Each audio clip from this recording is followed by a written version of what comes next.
What is up, everybody? This is The Rose alongside my co-host Cipher, who is making his return for the first time in a few episodes, alongside his buddy Radish, who is joining for the first time today. This is the Game Shalom. Corner Podcast, episode 29. We are going to be talking about the Sega Mega Drive Mini. We're going to be talking about Borderlands 3, a new Neptunia game got announced. We're going to have some details on Devil May Cry 5. And, much more to come. So I hope you enjoy the podcast for this week. As always, follow me on Facebook, Twitch, Twitter, and sub to me on YouTube if you like these podcast videos. Follow the awesome voice actress, Erin Fitzgerald, my friend, on Facebook, Twitch, Twitter, and YouTube as well. All the links are in the description box down below, as always, and that's where you can find them. So the last week, I played a lot of the Mortal Kombat 11 beta. I gotta say, it's quite a bit of fun. It's pretty good. I played a bit of it myself, honestly. I didn't get a chance to, unfortunately, but I saw a lot of footage of it, and it seemed pretty fucking good from what I saw. It was really fun. I was honestly really surprised that they pulled off that fucking dumbass system with the meters. Oh, wait, how do the meters work now? Because the old fucking meter system was the worst. The old meter system was pretty standard, honestly. It was and it wasn't. It was simplified to a degree that I was just kind of like meh on. But either way, so how was the beta, Rose? The beta, I did a live stream of it the night it went live, and I took everybody on a tour of it. Like, I showed all the game modes that are going to be available in the final version, and I played some of the offline stuff. I did a bit of recording for it. Did some recording, which you're actually seeing in the background of the podcast this week, to make it relevant. I have heard that the final build is actually going to run a little bit faster. Really interesting. So my biggest problem, honestly, was I felt the game was just a tad slow, but they said they're going to speed it up. Yeah, I heard pretty fun. I heard the final build is going to be a little bit faster, which means that potential Scarlet loop that I started pulling off on the AI, that's probably not going to work anymore. I tried out that Scarlet loop after you told us about it, and it wasn't a real loop. It was just, honestly, if you just start blocking at any point during it, it's bad AI, I think. It's your generic 3-hit string on your jab. Yeah, I mean, like I said, I did pull it off online a couple times too, just to see if I could even do it. I mean, I wouldn't be surprised if those people didn't know about the block button, honestly. I mean, even still, it doesn't really matter. It's going to be patched out. Oh, yeah. It's not going to happen in the full release regardless. Well, when the game speeds up a little bit, I don't think I'll be able to hit it anyway, just because the game speed's going to be increased. Mm-hmm. But, I did pull it off online a little bit, just to see if anybody would be stupid enough to let me catch them in it. And I got 3 loops off before I stopped doing it, because that's like a douche thing to do anyway. Yeah. So. No, man, play to win. I mean, I personally agree with Rose. Look, I played Virtual Marvel 3. I have to stick with play to win. Yeah, I believe in pragmatism, but I also think that infinites are abusive tactics. So yeah, I I just wanted to prove a point, because few people were telling me that's a fake. That's not a loop. It could be easily broken or blocked. I'm like, well. Yeah, if I miss a punch, it's not going to work. If it gets blocked, it's not going to work. But if you're dumb enough to fall into it, I'm going to loop you as long as I can if I want to be a douchebag. Yeah. It's the same thing as the, oh, fuck.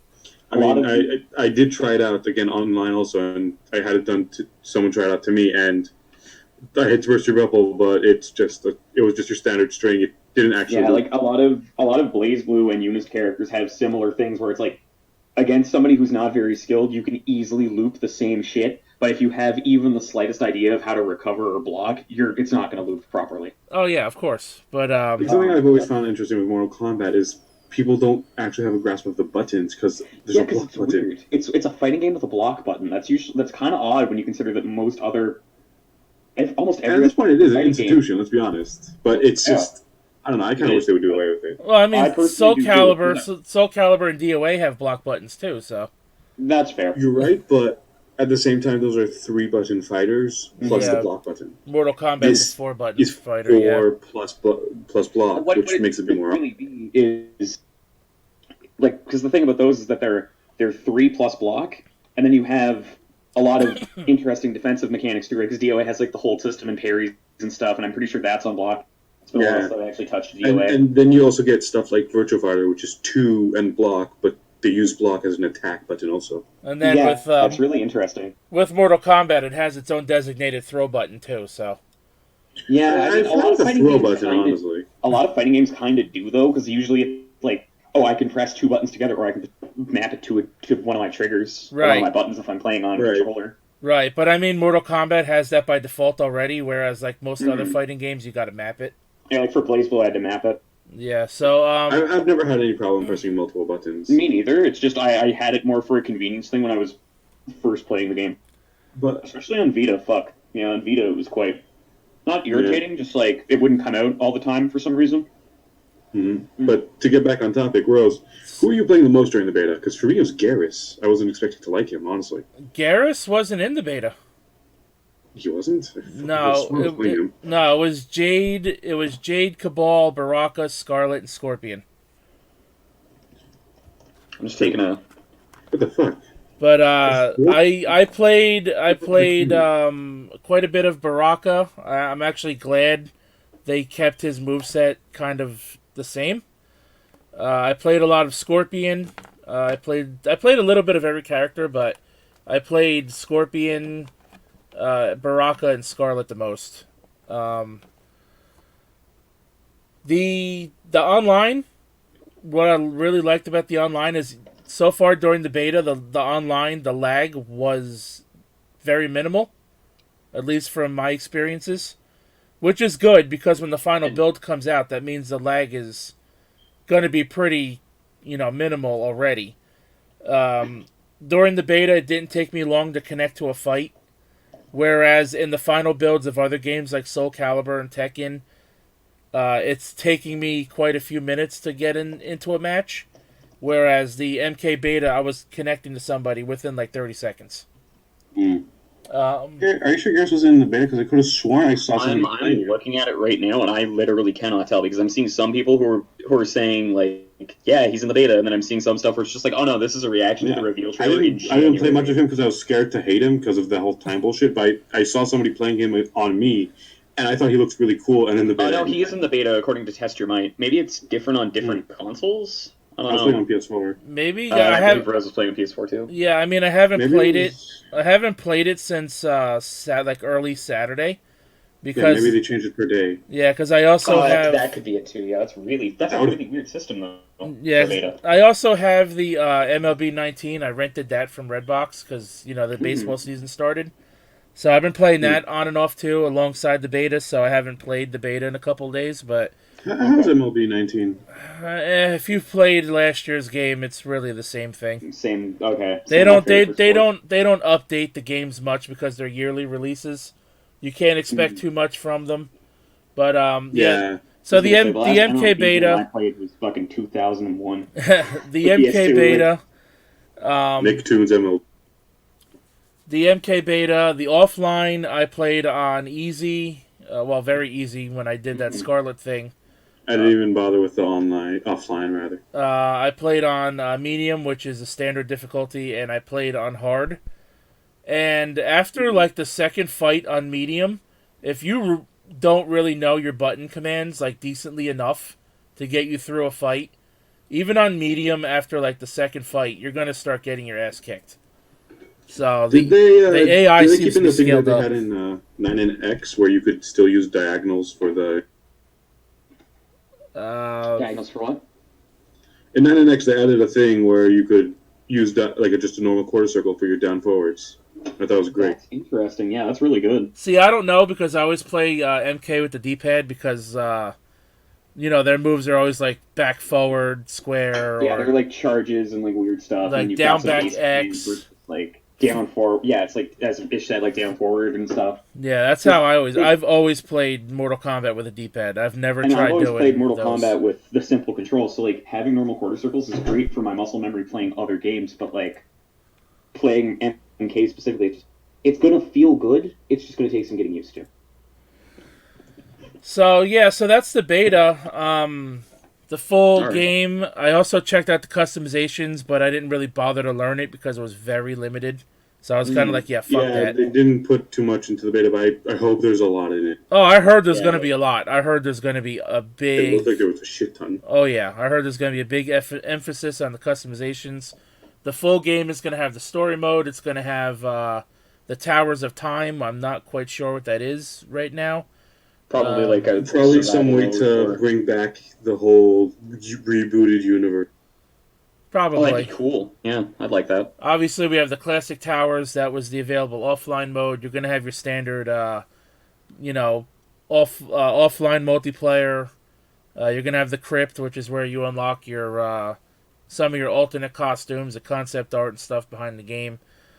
And then the practice modes that were also locked, which I kind of wish they gave us at That's least one of kind them. of BS that they would lock you out of training and stuff. Yeah, they locked us out of training. Like, it's here, but you can't use it. I think Yeah, like some that- other fighting game just- betas do that, and I just think it's supposed to, so you don't get too much of the game in your. That's fair. That makes a lot of sense. I mean, the game comes out in 3 weeks, and I have the $300 collector's edition coming. So I'm getting Scorpion's mask with that mask stand. So looking Dude, forward that's to cool it. as shit. So If that's Sub-Zero, I would have considered. yeah. So that's my experience with the MK beta. Overall, enjoyed it. I'm looking forward to the final game and seeing how little or how much they change it within the next couple of weeks. So you guys wanted to talk about DMC5. Well, I just kind of wanted to do Talk about everything Sekiro first. Yeah, so I'll do basically everything that's happened. A lot's happened since the last time I was on the podcast. But anyway, that's neither here nor there. So yeah, I've been playing a lot of Sekiro recently because it just dropped, I think, last week or the week before last. On the 22nd, so it came out 10 days ago. Okay, yeah, it was. It's really, really good. It's not quite. It's like if you took like a Souls-like Bloodborne specifically, I would say it's a lot less frantic than that. But it's like that plus Tenchu. Like the old Tenchu games, or I'm more familiar with Shinobi-Do, which was also developed by Acquire originally, and yeah, it just feels really good. Like I don't really know what else to say about it. Movement feels good. Combat is very okay. This is some of the best sword fighting I've seen in any game, just because of how how satisfying the animations are, and how there's like all of your combat moves are viable options. Every skill on the skill tree is an option that you're gonna want. It's just a matter of, do I get the smaller stuff now, or do I save up and get the big shit? So you've been playing the game, right? Or have you just been like watching other stuff? I've been playing it. Oh, okay. I'm currently it seems like it's going to be kind of short. Not based on, because I know that the character that I'm fighting now is set up to be the final boss, but he's not. Because I've been spoiled on that, regrettably. But what I do know is that like you do this and then you have to do a couple other things, and it's like the world has opened up to me now in such a way after just fighting like 2 bosses that I don't realistically know where I'm supposed to go. Like aside from this one pathway that seems pretty linear, but it's like I don't want to fight this guy. I'd rather go explore these other areas and maybe get some optional shit and see what the deal is. But so it's really good. It's got a really good world design. Not quite as good as Dark Souls 1, but still pretty good. Movement feels good. Every enemy is a fun enemy to fight, except for like the mini bosses. There's a lot of mini bosses in Sekiro, because they don't seem to have traditional Souls boss fights. It's just like you're going through an area and you encounter, say, like, oh, Ish just dropped. Yeah, so you're going through an area and you encounter a, say, like a big ass ogre, and you're like, oh, that's a boss, and then you kill it, and then you go into I swear to God, the next room, and there's another mini boss right there. He muted himself. He's still here. Yeah, no, he dropped for a second. Oh, okay, But, yeah. But he's muted. Sorry, I'm back. Okay. That's cool. So yeah, Sekiro's really, really good. The one thing I really wanted to gush about before I move on to talking about like DMC and our streaming adventures recently is Yeah. oh god, our mini mishaps. But the animations are all really good. Like one of my favorites is there's dogs in Sekiro, and they die in basically one hit. But when you parry them and you do like your death blow animation, like your parry that kills them, you run them through. Like you do like a forward slash and do like a horizontal slash and end up on the other side of the dog. It's the coolest. And then you've got other ones where it looks like you're basically just tearing a motherfucker's heart out. It's really cool. So, since you've been playing the game, have you at all had a chance to take a look at any of Assassin X's videos he's been uploading on it at all? Unfortunately, I've been trying to keep myself pretty in the dark about the game, so I haven't been watching other people. And I don't plan to really watch other people until I'm either done with it or I'm content that, like, okay, it's okay to be spoiled on this now. Well, I mean, I don't know if you're further in the game than he is right now. Yeah, I don't know if I am, because I'm at Ashina Castle. Yeah, right now. I never risk that type of stuff. I always want to stay as pure as possible. Yeah, that's kind of my thing, too. Oh, yeah, I believe it. The flat and narrow. But I'll have to, because, I mean, like, he's been playing and he really enjoys it, and I know a bunch of the artists that we used to have at Black Sakura, that I have on Facebook, like, Kurisu-kun has been posting a shit ton of Sekiro stuff. Yeah, that's why some of the YouTubers I watch, like the Game Grumps or, you know, Vine Sauce, if they're playing a game I want to play, I won't watch the content until after I've already played the game. Yeah, I'm the same way. Like, when DMC5 came out, I made sure not to fucking touch DMC5 from anybody. Yeah, like, I haven't watched any DMC5 footage. I haven't watched any of the new Yoshi footage, which that game also came out last Friday. The only bit of Yoshi I played was the available demo. I forgot Yoshi was getting a game. Yeah, Yoshi evades his taxes now with yarn. Yoshi's For the Crafted second World. time. The only bit of that game I played was the demo that's available on the Switch. You get to Is play it any good? Because, like, you get to play the first two stages. Like, I like Epic Yarn a lot, like Kirby's Epic Yarn, and I know that That's a very comfy game. It's super easy, but it's so comfy, and, like, honestly, one of the things that I put on when I feel depressed is the opening cutscene where it's like, the grass feels like pants. It's like, oh, that's fucking adorable. Well, see... It has this charming British narrator, too. Well, see... Yeah, no, in the English, it's this... the English, they change it to trousers, and it's like, oh, that's cute. That's really good. Woolly World was really good. I enjoyed it because I liked the Yoshi's Island style gameplay. And it's just kind of like a return to form. Yeah, and this one is Crafted World, so this one's more made out of, like, paper crafts and cardboard and stuff. Okay, that's really neat. It's got a different style to it. Still plays very similar. This one has more of a 2.5D style to it, unlike Woolly World, which was just straight side-scroller. So I don't, want to go off topic into Yoshi because I haven't gotten to play, the full game yet. Yeah, I'm probably going to download the demo while we're recording. The demo's great. The demo's great. It gives you a good introduction into the game. I'll have to clear off some space on my Switch, but it's fine. Yeah. But yeah, so, like, that was good. Sekiro was great. Actually, Ish and I have started streaming not regularly. Like, I think my last one before yesterday was, like, the 3rd of the month. But I've been trying to get into streaming. We've been trying, and we've had problems. We've had a lot of hiccups just because I'm not used to this kind of stuff, and it's been pretty impromptu when we've been doing it. So it's like,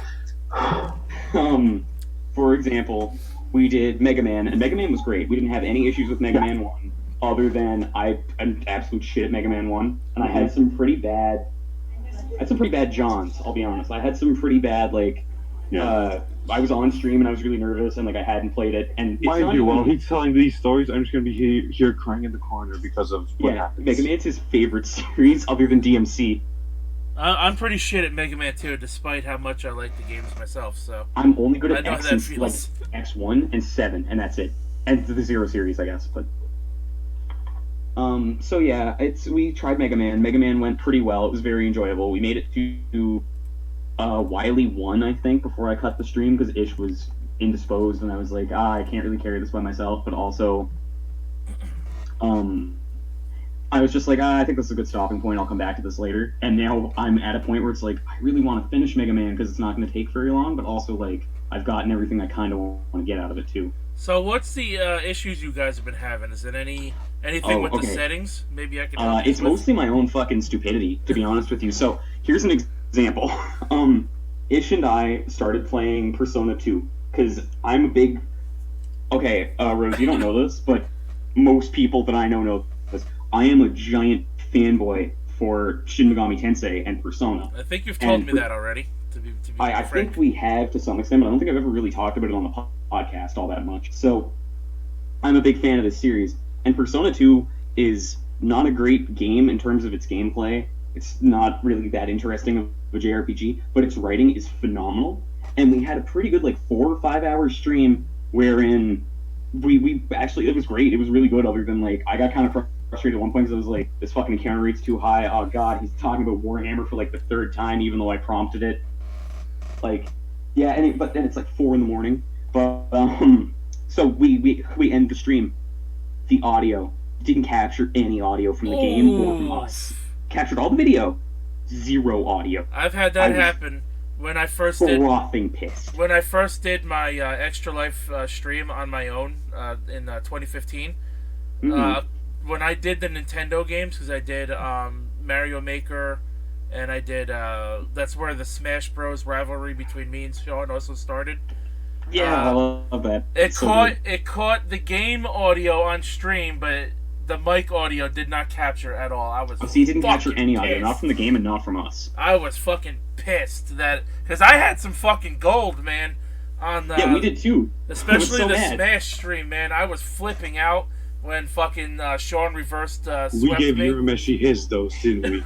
Yeah, we did. But yeah, so you reversed stuff for Sean, and so none of your audio, but you at least had the video and stuff. Yeah, I had the video and I had the game audio, but when he reverse swept me after I had him up 3-0 and he took me 4 straight, that's super good. To beat me in the series, I fucking bugged out. And the stream, honestly, I would have loved to see the that because you fucking guys microphone did not. The microphone did not. I don't know. I had it on. I don't know why the stream wouldn't catch it, but it did not work, and I was fucking mad. It was the same thing for us. We were on call. Discord screen sharing was working fine. Our audio was coming through to each other fine. I just didn't do a test before we streamed, and I thought it was going to be fine, and it was not fine. That's why then, now. That's why now, whenever I start a live stream, I take the first minute and I go testing, 1, 2, whatever, and I pull it up on my phone. Sense. I'll pull it up on my phone to make sure I can hear myself. Before so what I do start. whenever I start is I do a brief test stream before. Well, what I'm going to start doing is I didn't do this yesterday when we streamed either. Is I'm going to be. Oh, fuck. Okay, so I'm going to be doing a brief test stream, and then I'm just going to delete that clip and to it. I'm going to watch it to ensure that it works. Today I did, I think 20 minutes of Devil May Cry 1 and 12 minutes of Devil Summoner Radoku's and Oha to ensure that they worked. Because, alright, last night we tried to play these 2 games. Yeah, I saw you were having issues, and I thought you were talking about DMC5. I'm like, yeah, I'm not watching that. No offense. No, it was DMC1. We're going to be playing them in order. We're going to be playing very little of 2. But, so yeah, we were streaming SMT Rido, and then it kept dropping my stream for whatever reason.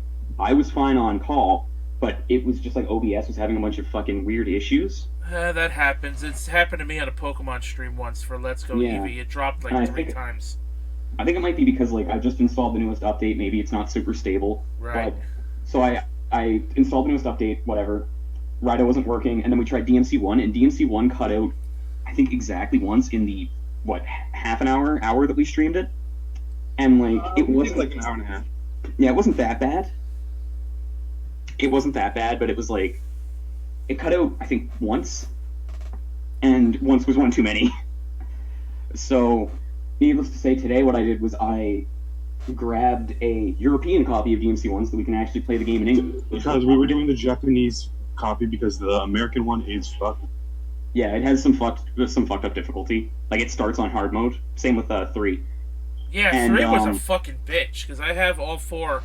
Well, I have the first 4. I don't have 5 yet, obviously. Okay. Do you have special? Well, no, the HD. Yes. Yeah, the HD version the is HD. based on the Japanese one, and that's fixed. Yeah, the HD one's fine. It's the PS2 versions are a little bit jank. They're fucked up. Okay. Yeah, so I've never played the originals, but I have the PS4 remasters. Well, if you think those are hard on whatever difficulty you're playing them on, the PS2 originals will kick your fucking teeth in. Jesus, I kind of wish I had those now. Yeah, like I played 1 as a kid, and I made it to mission 5 before I was done with it. And it's not even that I disliked the game; it wasn't too hard or anything.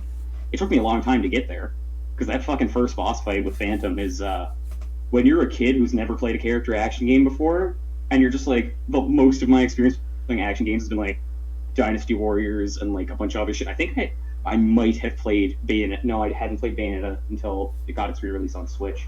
Yeah, I still got to play 2 and 3. 3 is so good, dude, but no, 4 was 3. my number 1 for so long until 5 came out. I still prefer 4's gameplay systems, even though 3 is just on the whole a better package. But so DMC, we tried to stream that didn't go through. But today I tested it with Streamlabs instead of just normal OBS, and it works even better. Like, I don't know why I ever used standard, like, normal OBS. Really don't. I use OBS Studio, and it's pretty good. So. Yeah, I was using OBS Studio, and it was not very stable last night, so I switched to Streamlabs OBS, and it's... I heard that one's kind of worse, to be honest. I haven't noticed. It's more stable, but it took me some getting used to. Yeah, so you guys wanted to talk about DMC5 before we get into the news, right? To preface, the reason we're talking about DMC5 is because before the podcast, I was playing the new update that released today with Bloody Palace, like survival mode, basically. And it's kind of like survival mode. It's more structured, but it's basically you have, in 5, what it is you have a timer that's counting down, and you're doing all these like little one-room stages. Yeah, Bloody Palace was in the PS4 HD remasters too. Yes, it's in all games. It's pretty fun. It's pretty fun. It's really good, and so I was playing that, and like dude, it's so fucking good. Like, so you don't want us to spoil it, and frankly, I don't want to spoil it for anybody who might be listening. Yeah, but because the game is still fairly new, anyways. Yeah, you need to buy it. It came out like last month. It came out, at the some point last month. Yeah, the only game I bought last month was technically, if you want to call it a buy, was DOA 6, and I didn't even have to pay for it. So fucking lucky. I got that shit for free with all the trade-ins I had. Nice. I really want a copy of DOA 6. Such a fun game. If I'm gonna buy it, it's probably gonna be next month. But it's a good so game. You a country's worth of games. What? I mean, a country's worth of games. You can get a game. I traded in like 6 games because I didn't play them anymore and I didn't care for them anymore. Mm-hmm. And I got like $67. That's pretty good. So I had like almost $8 they actually owed me. So I'm like, you know what? I'm just gonna buy a 3-month sub to Nintendo Online. Nice. This way I'll have a few months and I won't have to pay for it monthly like I have been. Which we do have news on Nintendo Online as well. Yeah. So you didn't? Okay, because in Canada, a year for Nintendo Online is $25. Yeah, here it's 20 in America for a year. Well, that's pretty good. $8 for 3 months and $4.25 after tax for a month. That's pretty decent. That's actually a really good price point when you consider that PlayStation Plus is like $15 for a month, if I recall correctly. It's $10 American, so it's probably more for you. Yeah, it's 15 Canadian. 18. And you know what? I'm actually going to rant on this. I want to save this. This is what you're talking about for when we mentioned the free PS Plus games for this month. Yeah, because it's going to be like the Sega stuff, and then that is the way I have it structured. Yeah, because I actually want to rant on this a little bit when we get to that. Yeah, so me too. Honestly, I'm a bit annoyed. I'm gonna save my thoughts on that, on the PlayStation Plus pricing and whatnot. So we played a lot of DMC5. It's it's really good. All 3 of those characters are. It took some getting used to, but all 3 of them have grown on me. My sole complaint, and it's not even a problem with the game, I forgot. I didn't buy the deluxe edition, so I don't have all the extra music tracks and all the crazy shit, which is very unfortunate. Well, I mean, at least you got the game, so that's more than I can say. That's fair. So, anything else for your week? No, that's everything that I did this week, really, gaming-wise. Yeah, pretty much same here, you know. Because if I do, I'm inevitably going to spoil something, so I'm just going to say favorite game of all time. Oh, DMC5? Yeah. Look, dude, I'm not going to spoil it, but those like last 5 missions, all those boss fights are phenomenal. Yeah, starting at the first final boss, because you get like 5. Yeah, it's really good. So it's like a 5-stage final boss. Pretty No, much. it's not a 5-stage No, fight. no. Well, it is and it's not. It's not 5 consecutive stages in one mission. It's 5 missions, each okay. one that's just a boss fight, and they're all phenomenal. Oh shit! Sounds like fun. It's basically 5 rival fights in a row. Yeah, it's like fight this kick, fight this, fight this, fight this, and now fight this, and now congratulations, you basically beat the game, but we're gonna give you a victory lap. And that victory lap is the greatest one ever. And that victory lap is fucking dope as shit. It's really good. So, so it sounds like we covered everything in the opening. Yes. So with that, Well, I mean, I still want to do my week. oh, okay, sorry. go ahead. I feel like an asshole. No, don't worry about it. No, I didn't do much other than 5, and I played, like I said, the MK11 Beta. I also have been trying to do Steel Soul mode in Hollow Knight. Yeah, that's fucked up. Is that the one hit in your dead mode? No. It's you have 1 life. Oh, yeah. Good luck with that. There are there's more health to find, but holy shit! Like, I good need luck, to finish Hollow Knight, man. It's too good. dude. It's one of my favorite games ever. Like, it's really good. It's my favorite Is it? Metroidvania. That isn't an actual Castlevania. It's my favorite by far. It has better writing than any Dark Souls. It genuinely does in a lot of ways. But so what else did you do this week? Not much other than that. Fair enough. Got back into Street Fighter 5. Yeah, I'm. Yeah, that game's still better than people say it is. But yeah, other than that, my week's done. All right. So yeah, I guess we'll get right into it then, eh?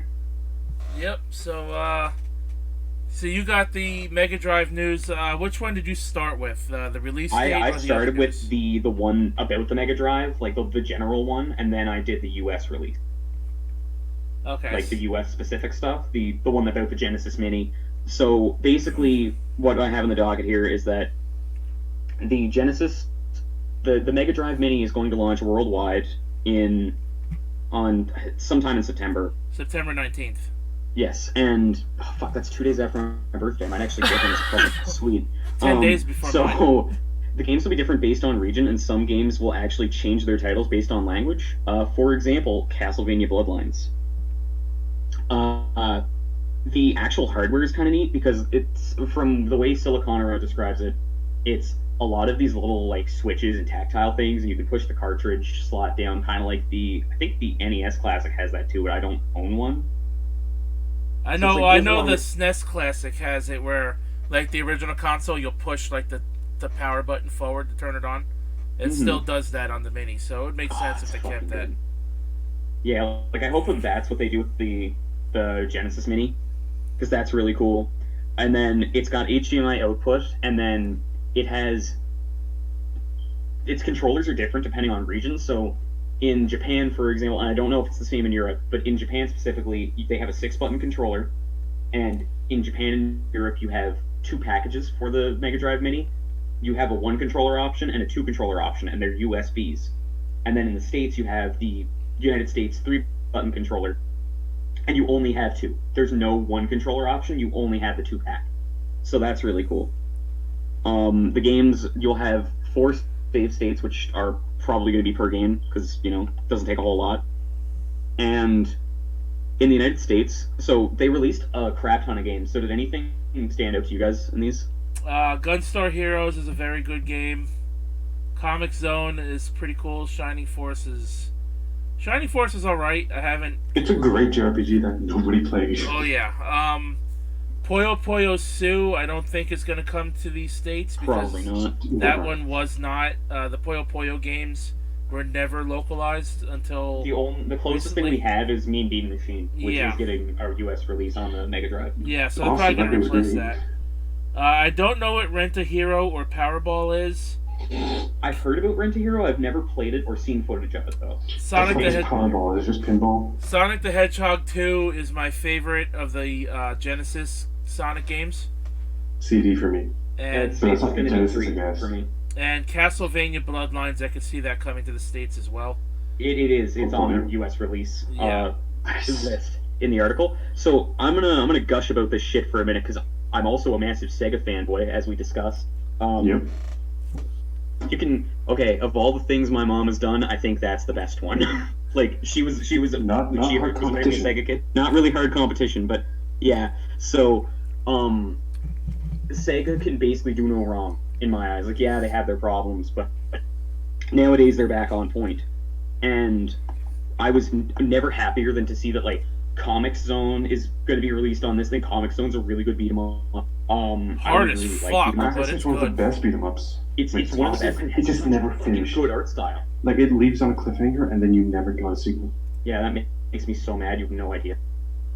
Dude, the main character's name is Sketch Turner. He's just Rowdy It's Piper. Timmy Turner. It's radical Timmy Turner. No, he's just Rowdy Piper's character in They Live. So, I want to ask you, on here now, the other consoles, the mini consoles have done this too. It has, the mock console cartridge insert on it. Yeah. Do you think we'll actually be able to use it on the Sega Mini or Fuck not? no. Fuck no. Probably not. It's probably going to cost too much. I mean, because if we were able to, that would be the only thing I would have liked them to keep that At Games did. They can't Honestly- do it because the licensing would be too weird. Yeah, the licensing would be hard, and then you'd also have to deal with. Okay, this is a bit of an anecdote, like a bit of a. So when I bought the Sonic Mania Collector's Edition, it comes with a cartridge. I would rather they give me an actual Genesis cartridge. That would be so fucking cool. You have no idea. I tell you what, Like, though, for a mock cartridge, that was still pretty fucking awesome. Oh, it's really cool. But like, Besides, they give can me put a Sonic Mania playable. on the Genesis. Oh shit, my headphones just came out. Give me 2 seconds. There's gonna be some echo. Until I get these bastards hooked back in. Neither of us are talking. Okay. No, I'm good. I just needed a second. Alright. So But I don't Yeah. I don't think they could put Sonic Mania on the front. oh fuck no, probably not. Look, a No, it's man too can good. dream. A man can dream-ish. That's like putting Undertale on the SNES. Good luck with that. But yeah, so the other things that I took note of are right now in the United States they've only announced Sonic 1. They haven't announced Sonic 2. And I think that's Sonic 2, 3, and they're going to. They're going maybe to, but I think Knuckles. that's really fucking weird. I think it's more so that those are the givens. You don't announce Mario 3 for the mini Nintendo. Yes. You just announce Mario 1 because you don't need to announce. That's fair. That's fair. So yeah, we've got that. We've got Comic Zone, which needed to be on this. Altered Beast is US only, which is kind of a shame, but Streets of Rage on it. it hasn't been announced yet, but we only got like 10 Well, it's games. pointless. It's gonna Wait, have I'll- 40 games let in me total, check. so... Because if you guys look at the articles in the docket, they're the second one, the one that actually says Genesis Mini, has the US release on it. Well, my point of this thing is, it's kind of pointless given the fact that they just put up the game that has all these games in it. Can I just say I don't give a fuck for Echo the Dolphin, and they just need to stop putting that on anything? He's a lame ass character. Wait, who am I echoing through? Probably me, as usual. Fair enough. Yeah, so we're getting Echo the Dolphin, Space Harrier 2, Shining Force, all of which are phenomenal. And then the US specific ones that have been announced are Echo the Dolphin's fucking terrible.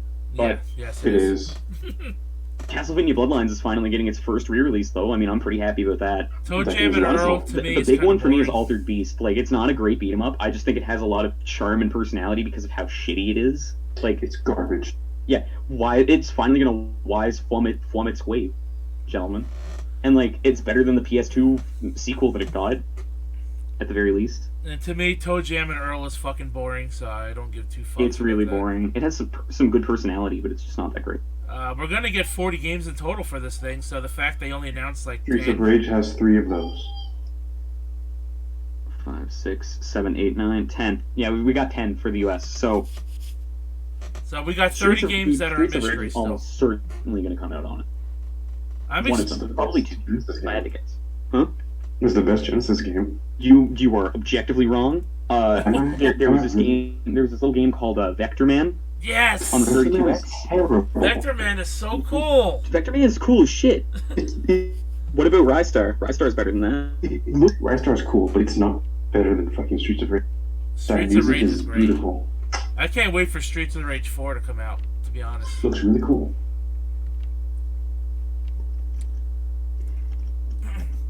So yeah, my thoughts on this. I'm definitely looking forward to it. I'm so happy that they kicked fucking At Games to the curb after 5 years of their I'm glad they're terrible fucking giving emulation. us good shit. Sega right I mean, we'll have now. to see. Still, it could still suck. Oh, it could be, but I have high hopes. Yeah, and I have probably more unreasonably so. I have more hopes for this than I did in the past 5 years with At Look, Games. I just want the Dreamcast Mini, and that's. Oh, please, give me that fucking Dreamcast. I will have Third Strike, and I must own every possible version of Third Strike. I don't know if you guys read the anecdotes that I left for my own stuff in the docket, but it's like the next thing that we're going to talk about, because I did these kind of in order of company, is going to be the Sega 2020 Olympic stuff. But I'm actually looking forward to that I said as well. was inject that Sega straight into my veins. Sega right now, I think, is making better decisions than Sony. Honestly, they are. That's kind of fucking They're making pretty scary. good ones. Capcom is still probably on top right now. I wouldn't say that they're doing the best, but they are doing great. Of the major companies that I like, Capcom's doing the best just because everything that I played by Capcom in the last year has Capcom been made a phenomenal. huge comeback after And then- Inafune left. They shot everyone that agreed with him. The only Sega release that made me that was like left a bad taste in my mouth, and it's not even that bad, is the Fist of the North Star Yakuza game. Me, it's Judge Eyes. I can't fucking wait to try it, but the fact that they Do the actor shit. Yeah, that actor shit's kind of lame. But the other thing I was going to say on this before we move on to the next thing, if you guys have any final thoughts, is so apparently they're bringing back the old composer, like an old composer from Sega, to write the menu music. So That's I'm really gonna be hoping that it's awesome. as good as like the old fucking the old Genesis collections that used to come out on like PS2 and stuff. They had some pretty Yeah, those are decent good menus. music. You know what would be really cool is if they like did a spoof on the Sega Channel thing when you fire up the Yes. Genesis Mini. That would be fucking awesome. Wait, give us Mega Man Wily Wars. Give it to me. I want it. I don't know if you guys had Sega Channel back in the day, if it even came to your region, but Dude, I was too young. I had it. My first console was the PS1. I had the Sega Channel when I was a kid. It was fucking amazing. Yeah, because Mega Man Wily Wars made that shit worthwhile. Mega Man 1, 2, and 3 plus extra shit. 16-bit? I mean, the Wily Wars is a worse version of Mega Man 1, 2, and 3, but, okay, whatever. I like the extra content. I There's mean, nothing Yeah, but else. it's- And the fact that it's 16 bits kind of neat. the Sega Yeah, Channel, but it's not good. the Sega Channel Yeah, back in the pretty day, you would pay a little extra on your cable bill every month, but they gave you like 50 games a month for free. It And was I'm the talking Netflix about, of gaming. and I'm That's talking about fucked up. full fucking games, bro. And they switched them out like every 2 weeks or so. So That's really good. I think it was like an extra $20 fucking dollars a month or whatever it was, but you get all those games, full games too, plus some demos for free. That's really good. And it came with the adapter that you plugged into your Sega, and you plugged the cable wire into it, kind of like you're, Or plugging kind of like it a modem. Yeah, kind of like you'd plug it into a cable box to get your TV. It was pretty That's really fucking cool. But so yeah, the Tokyo Sega Tokyo stuff that they're doing, I'm looking forward to that as well. Yeah, what's the deal with that? Give me the rundown. So I'll give you the rundown. It's in the docket, but so basically what they're doing is they're making 4 official Tokyo 2020 video games. We have one that's actually just called like Tokyo 2020. It's going to be released on PS4 and Switch sometime this summer. That sounds like an initial D sequel. It totally does. But then we have two versions of Mario and Sonic the Olympics, a console course. release for Switch that's coming in winter of this year, And a and then an phone. arcade version in 2020. An arcade game. Nice. Yeah, that sounds really interesting. Because honestly, Arcade like, games are making a comeback, like Dave and Buster's and Montreal. They're starting to make. fuck, I wish we had an arcade here. And then they have just a Sonic standalone one for mobile. I think it's mobile. It said Android specifically, but I'm assuming it's going to come out on iOS as well. Oh, I'm sure it will. No doubt. Yeah, like no doubt. So yeah, I'm probably the trailers for this. I watched them very briefly. What no, little it does- gameplay we saw It was does pretty say good. it does say iOS on it, coming to Oh, does iOS. it? Oh yeah, shit. iOS and Android 2020. Okay. Yeah. So essentially, can I also comment on this? There is nothing more like I don't know if I like the new Sega jingle, like the new Sega, like the thing that starts every Sega game and trailer off now, at more than the old one. But it's pretty fucking. Well, nothing's ever going to top Sega. I don't know, man. That blong or whatever the fuck it is, that sound effect is really good. Well, no blonde will ever talk to SNK1. The SNK one's super good because it's like 4 notes and they're all phenomenal. I don't know, man. I grew up with that, with Sonic running across the screen and then the thing just yelling Sega. I grew up with Sega's that. Great. And that's like Radish said, nothing's gonna top that. That's fair. But yeah, so it looks pretty good. I'm probably gonna get at least one of these, probably Mario and Sonic. Although I gotta say, Miku was a close second when they were releasing her games recently, and you would boot it up, and then she would say Sega. Oh, that's super good. Yeah, she was probably a close second for me, anyways, on that. Yeah, Miku is pretty good. I haven't actually played any of the Project Diva games, but you've talked about them at length, and like they seem really good. I love them. But yeah, so the only other thing I was going to say on that is that the fact that it's getting an arcade release, like Ish said, like that's really cool, and I would be excited to see what it's like because when I was playing these games as a kid, they're very pick up and play. They're very arcadey. It's like, oh, I'm going to play like 1 or 2 events, and then I'm going to be done. I played one of them, and the only one I played was fencing, and I beat a kid, and then he strangled me. What? Yeah, it's like the Mario and Sonic at the Olympic Games. There's like a game of mini games. Yeah, it's a minigame collection, and they're like, all really good. They're better quality than the Mario Party stuff, obviously. But I've never played a Mario and Sonic game myself, but they've been coming out since like 2008.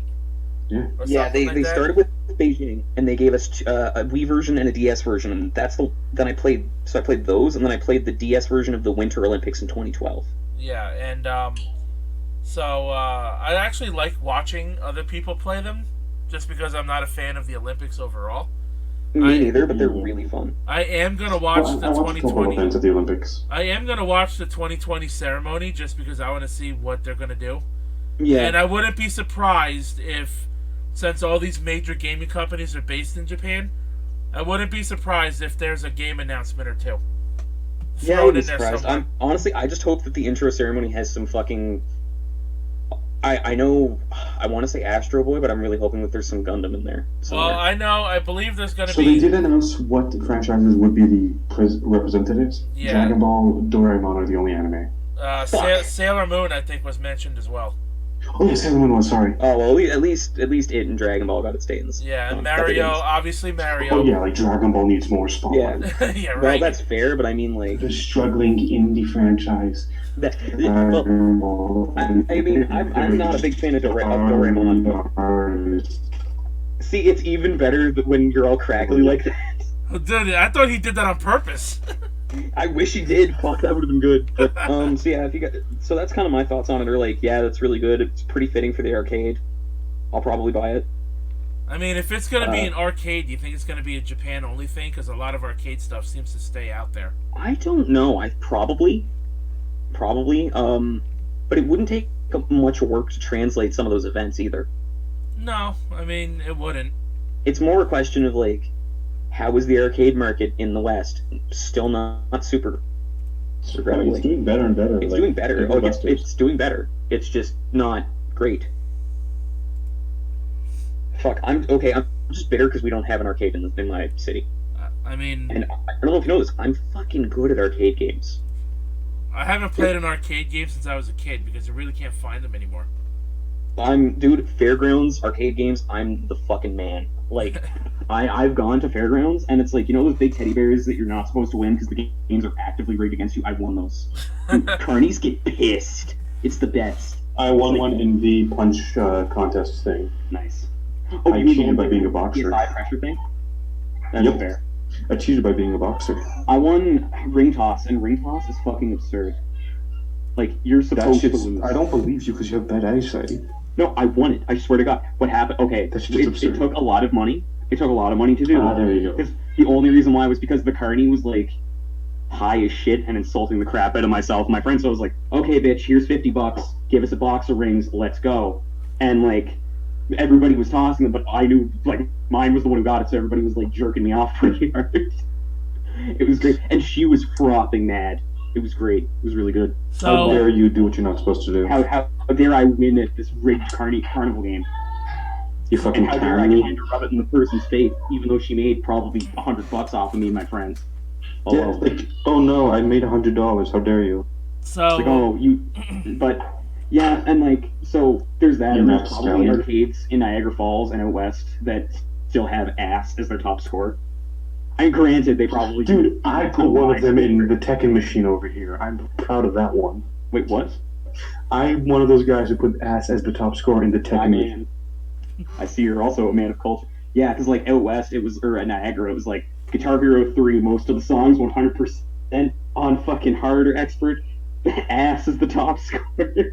No, the real impressive stuff was number 1, 2, and 3 were a bunch of Korean kids who put Ka, Li, Se, which is Kalis, which is basically cunt Shit, in Quebec. yeah. Oh, it is too. Yeah, that's super good. So the next thing we got here is the.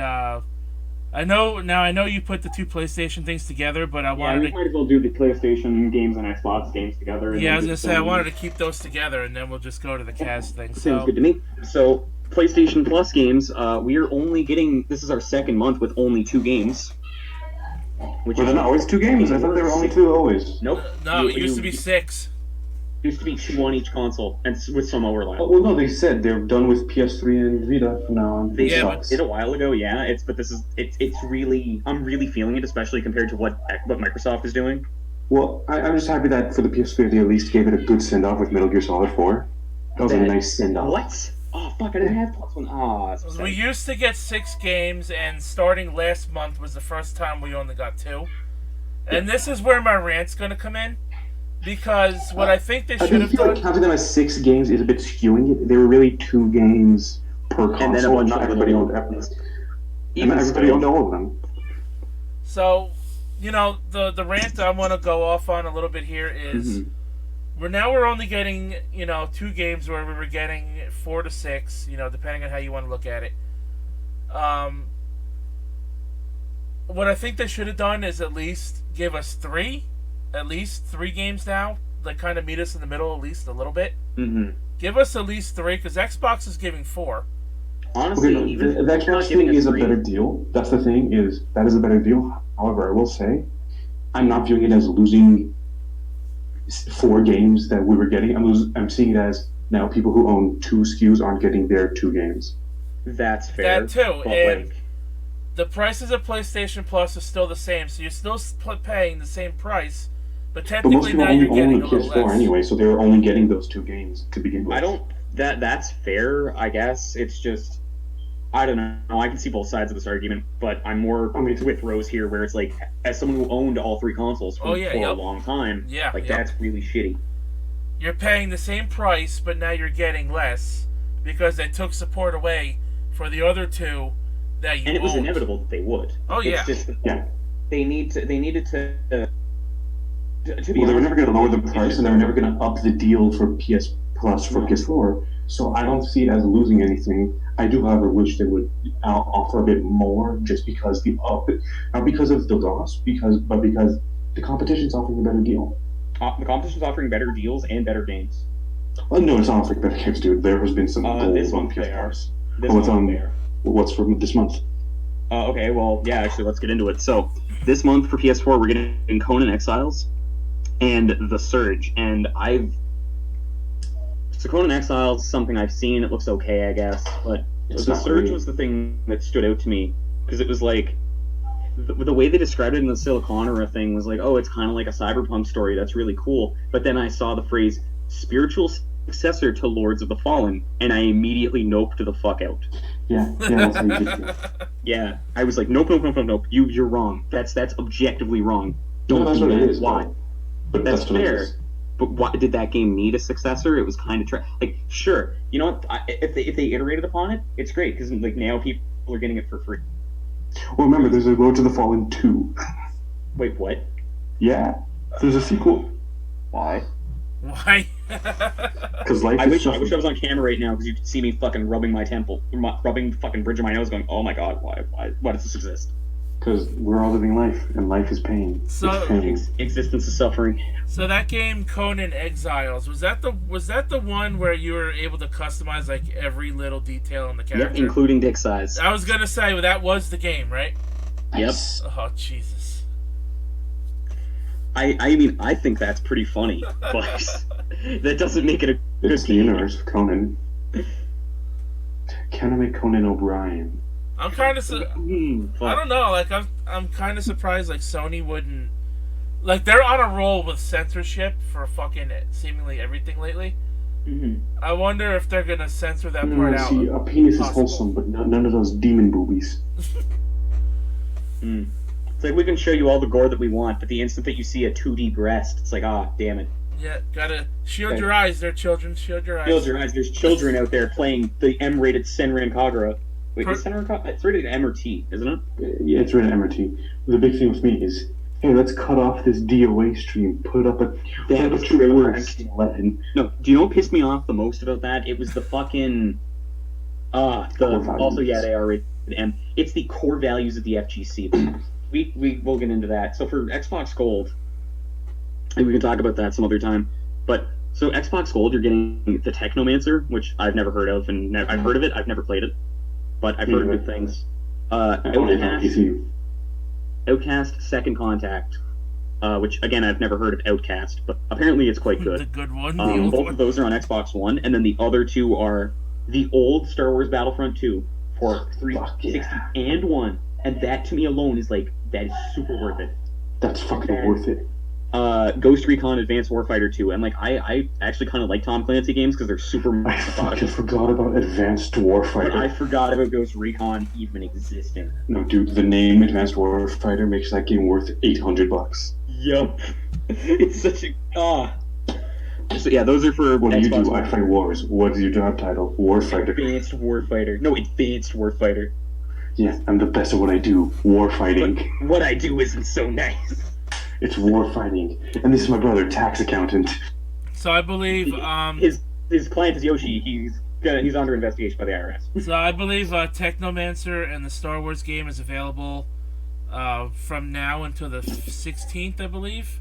Mm-hmm. And the other two will be available at the second half of the month. Look, man, like I said, Battlefront 2 alone is like well worth it to me. And I couldn't believe that, because in the article they noted that game only has 16 maps. I was playing it recently, and like, I guess they're just counting like, oh, you had the space battle version of this, and then you have all the other ones. But like, I remember that game having way more maps as a kid.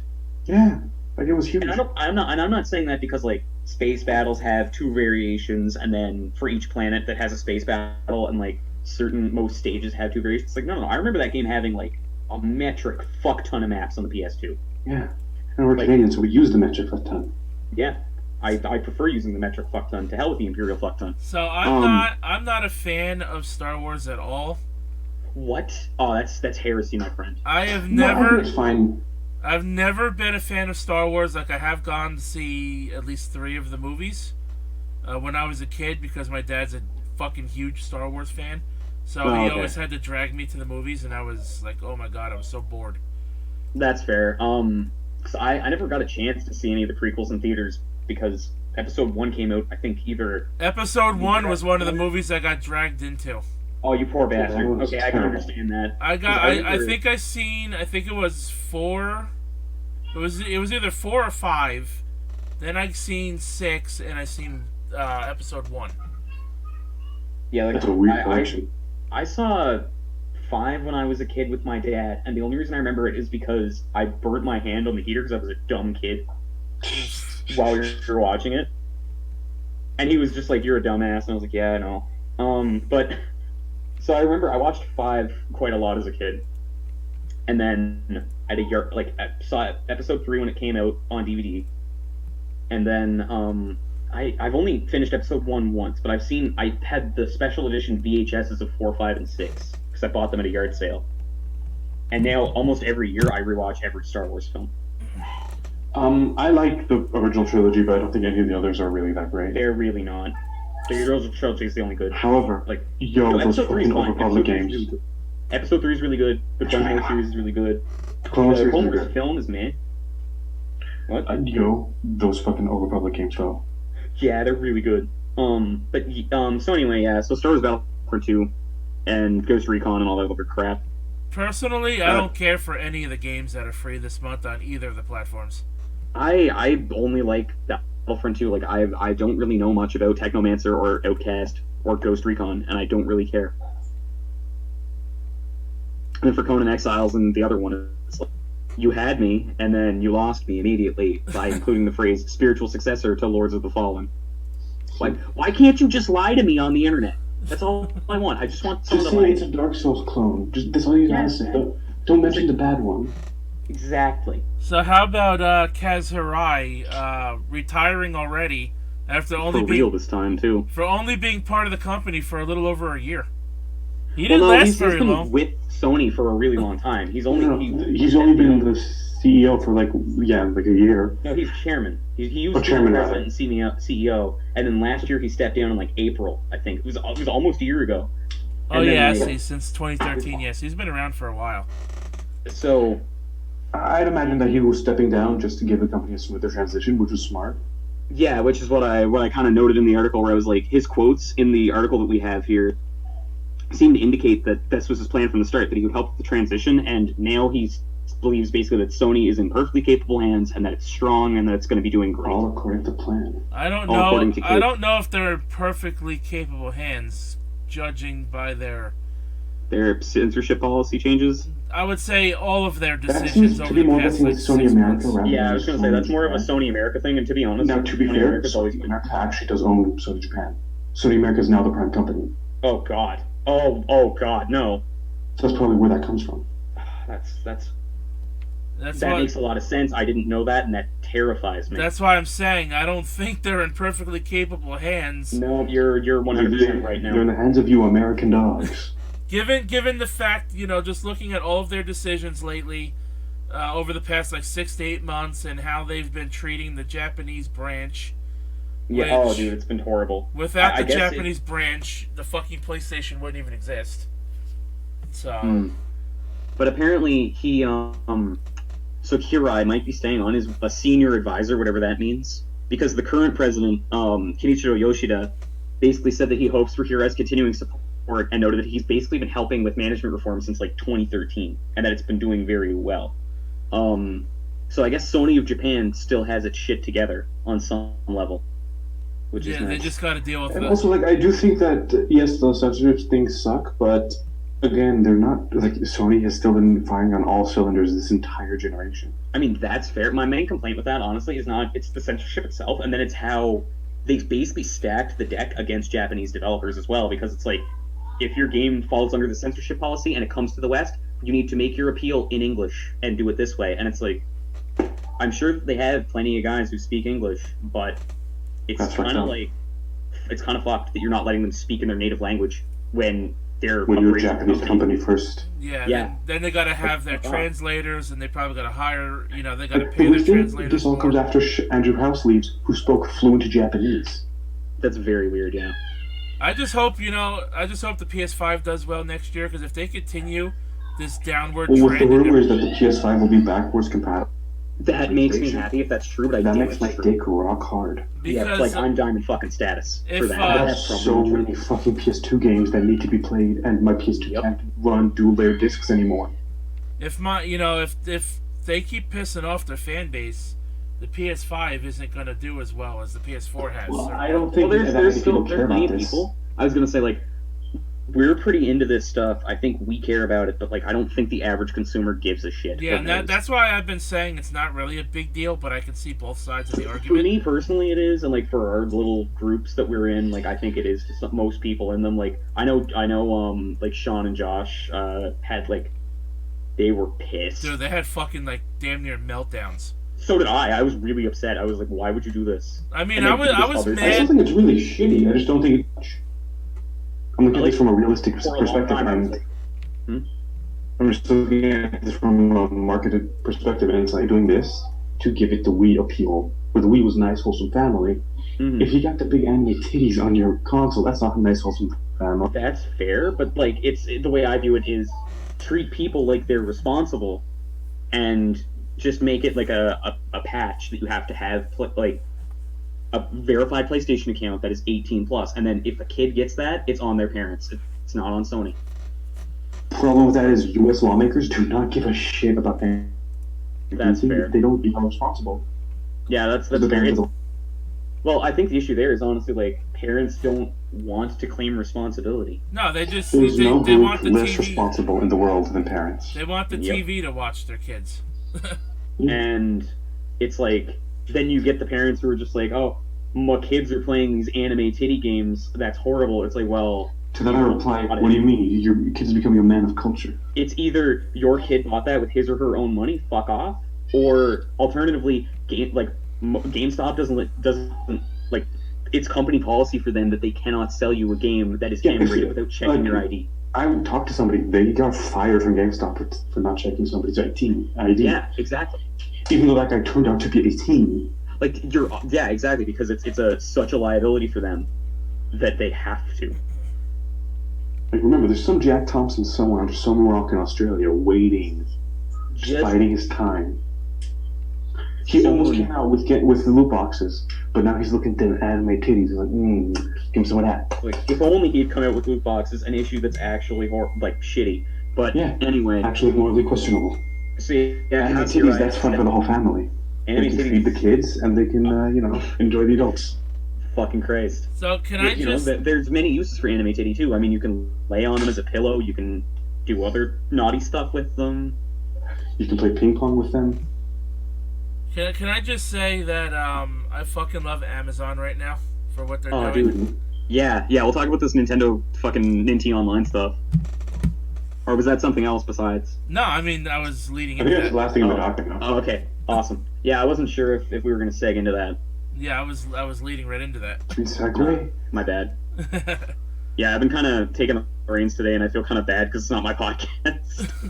But you get a free year of Switch Online if you have Amazon Prime and claim Twitch Prime. And remember, you can get a free month of Amazon Prime to claim this, meaning you can game the system and never pay for anything in your life. I've been getting emails from Nintendo that are like, yo, you can do this way in Canada. Like, do it. Do it, faggot, you won't. You won't? It's like, I certainly will, good sir. Except if I didn't already have a year of fucking online. It doesn't expire until after these offers are over. What? You goddamn scoundrels tricking me into having a free year. How dare you give me a free year and tell me that I can claim it very easily? Damn you, Reggie Fils-Aimé, you no longer working there, bastard. Oh, I miss Reggie. He's still there. He didn't officially I know, step down but his yet. body's not ready anymore. He's too old. He's old. His body's not ready retired to anymore. his Pizza Hut house. So His this, actual Pizza Hut. so this 1 year plan is going to be split into 2 offers, which I don't know why they're doing it that way. You have to claim the first 3 months by September 24th of this year, obviously. And you have to claim the second 9 months by January 22nd of next year. Yeah, there was a typo in the article that said it was January 2019. I was going to ask like, you if you noticed that. Yeah, I was like, what the fuck? That's really weird. I just like how they apparently Siliconera just doesn't proofread their articles very well. Yeah, that's why I use like Gematsu and Rock Paper Shotgun and a bunch of other sites for that kind of stuff. Rock, paper, we make Peter Molyneux cry shotgun. I mean, everybody needs to make Peter Molyneux cry. So I love. And then you can imagine you need black and white, and then you can say, "Oh, sorry." I No, love I'm sorry. Amazon for doing this right now. Oh, dude, it's so good, and it's like, I think the reason why it's broken up like that is because do they give you a Run by 3-month free trial? the ex-husband of the soon-to-be richest woman in the world. Wait, what? So, you guys don't know? So the Oh, fool, Bezos is getting a divorce? yeah. So the fool cheated on his wife, and he did not have a prenup. Oh, he's fucked. That's super He is good. about to lose $80 billion. That's fucking hilarious. That woman is about to become the richest woman in the world. Don't put your dick where it doesn't belong, gentlemen. Especially not when you're putting your dick in your own wallet. I was gonna say, not when you're putting your dick in a pile of burning 80 billion. Yeah. That's more than some countries. That's more than some countries have made as long as they've been countries. That's fucking crazy. Looking at you, Canada. Okay, that's absurd. Our GDP is not great, but it's better than most. I know, I'm joking. It's just a shame our money's basically monopoly money. Dude, 80 billion Canadian is like $5 American. Look, all I'm saying is $100 American, that's enough to buy Canada. Fuck me, really? I have 100 American in my PayPal. Fuck, I'll have to Talk to Trudeau, see where it goes. Well, when you see Supreme Leader Cipher going down the street and the laws state You must do a little no funny more dance. government corruption ever. And you must do a funny dance in front of him. Only when I ask for it. Mm. And it needs to be specifically either the hustle, some kind of crazy breakdance, or a moonwalk. I can't do either of those. I guess I'm getting the death sentence. You're the white guy shuffle. I'm Jewish, I can't. Dude, you're the... Dude, there's a song called I Can't Dance, I Can't Do It, I Can't Dance, I'm Too Jewish. Well then. Yeah, and he's talking about how he doesn't care, because he's going to dance anyway. But anyway, so the interesting thing about this Nintendo Switch Online offer is that... So obviously you need to be in a participating region, which it seems like every region that has Switch Online is participating in this. Probably not Quebec, though. Quebec's always left out. I don't know, man. I would check. I would look. Does it say but Canada asterisk? It does. It did not when I was looking at it, but it is not in this article though. I ended up looking it up. Was it on Gematsu? Because look, it doesn't say Canada asterisk, then I'm good. But there's always the Canada asterisk. Asterisk. Not Restrictions may apply to Quebec, which means all restrictions apply to Quebec. Because Quebec sucks. Oof. But so anyway, you've been a participating region with Switch Online, and also so the article notes that it's for individual memberships only, but they phrase it in a way that kind of implies that it might be if you have a new account as opposed to having had one in the past. So you might be looking at a family plan, but I highly doubt. It says here, yeah, you have to have an individual plan to get this offer. Yeah, so I mean, which I think kind of sucks in a way. It makes sense, and honestly, dude, it's a free year online. Who cares? Yeah. Well, here's the thing. Think about it this way: if I get a free month of Amazon Prime plus a free month of Nintendo Online, that makes I have an account on Nintendo Online. Then I'm just extending my free month to a year, meaning that I have gamed the system to have free food for all of eternity. What? So see, this is the the Jewish way. 04 joke where it's like I'm gonna feed the kids the cancer cells Yes. to cure world hunger? Jesus No, let me Christ. explain. This is the Jewish way. Game the system to pay as little money as possible. I mean, dude, that's just called being smart. No, it's called being Jewish. This is what we learn on our bar mitzvahs.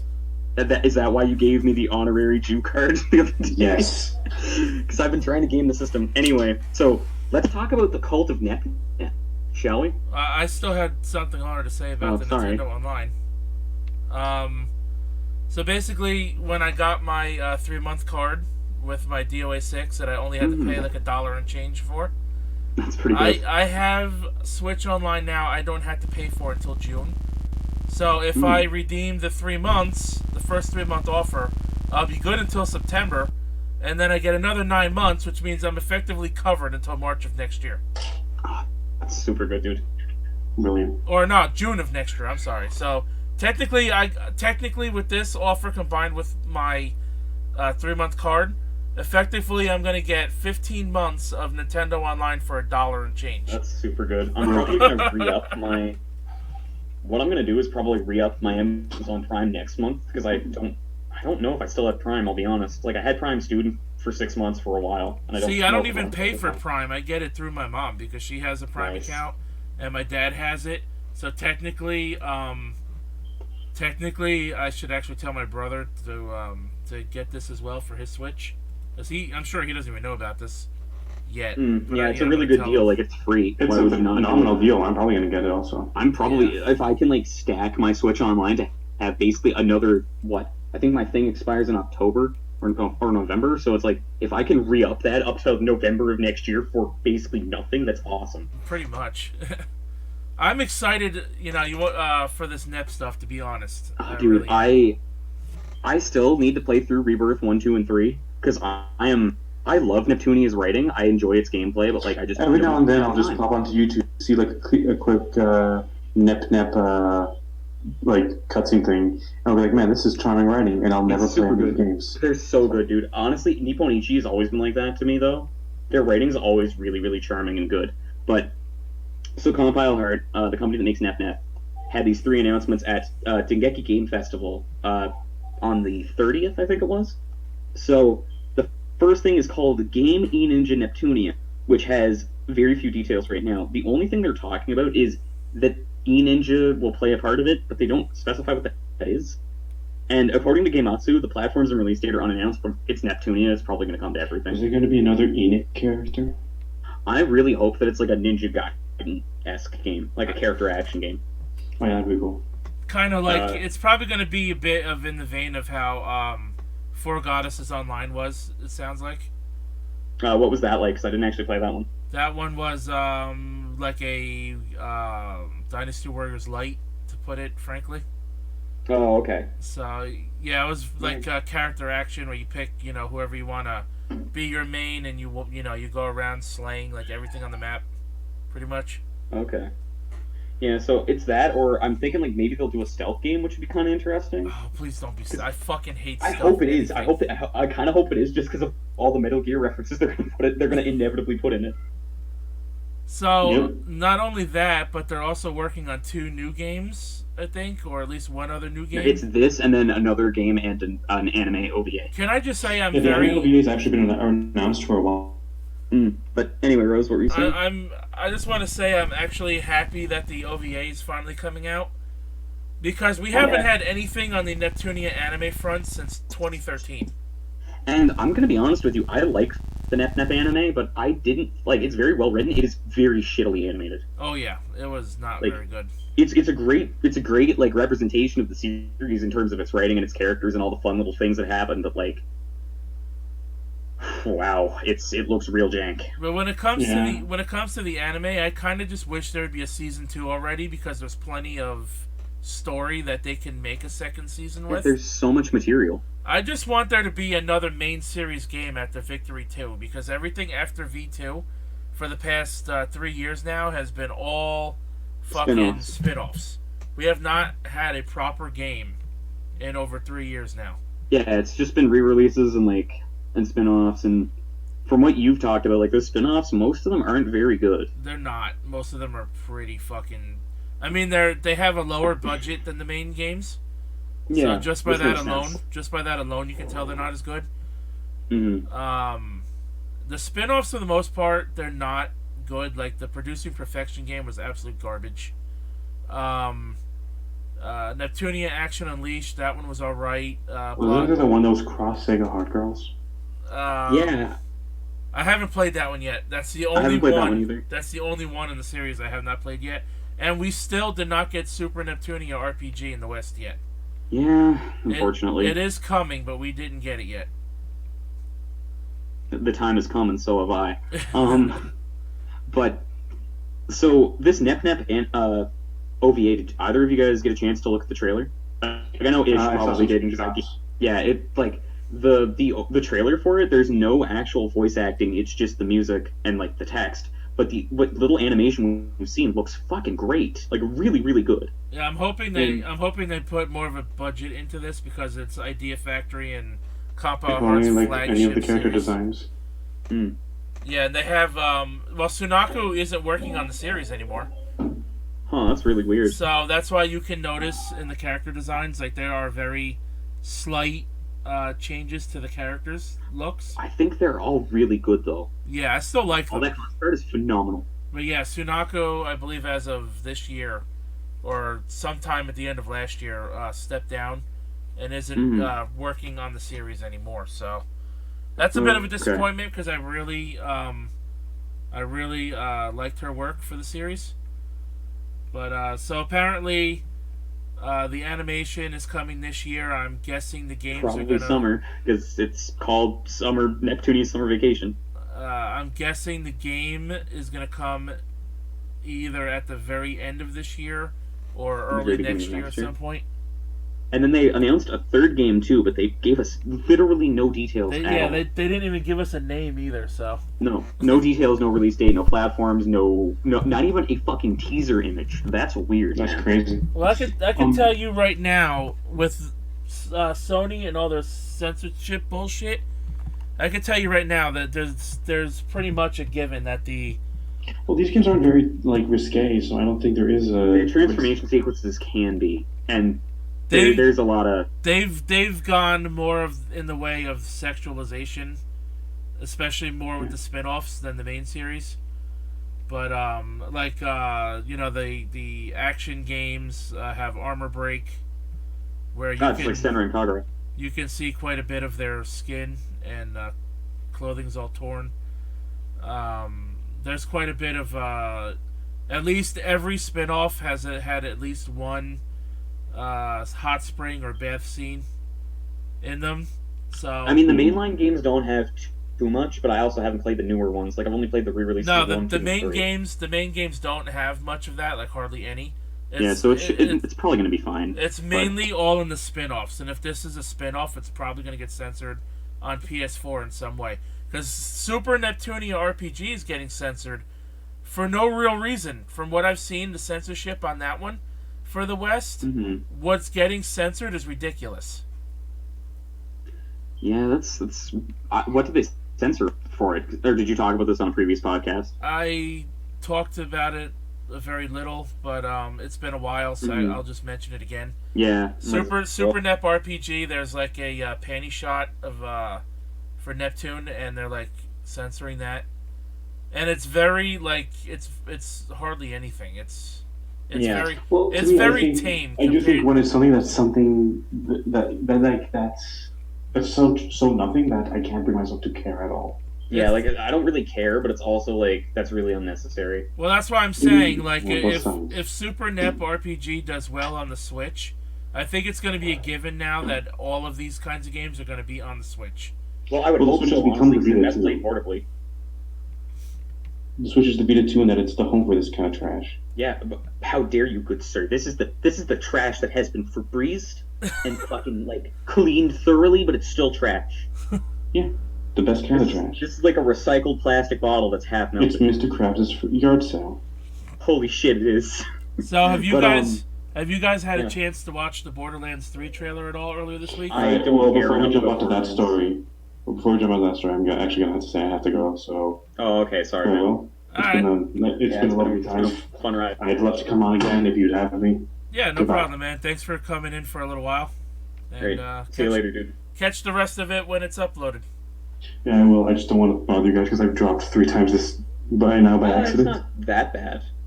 Yeah, well, I'd rather not risk it. Yeah, that's fair. It's up to you, man.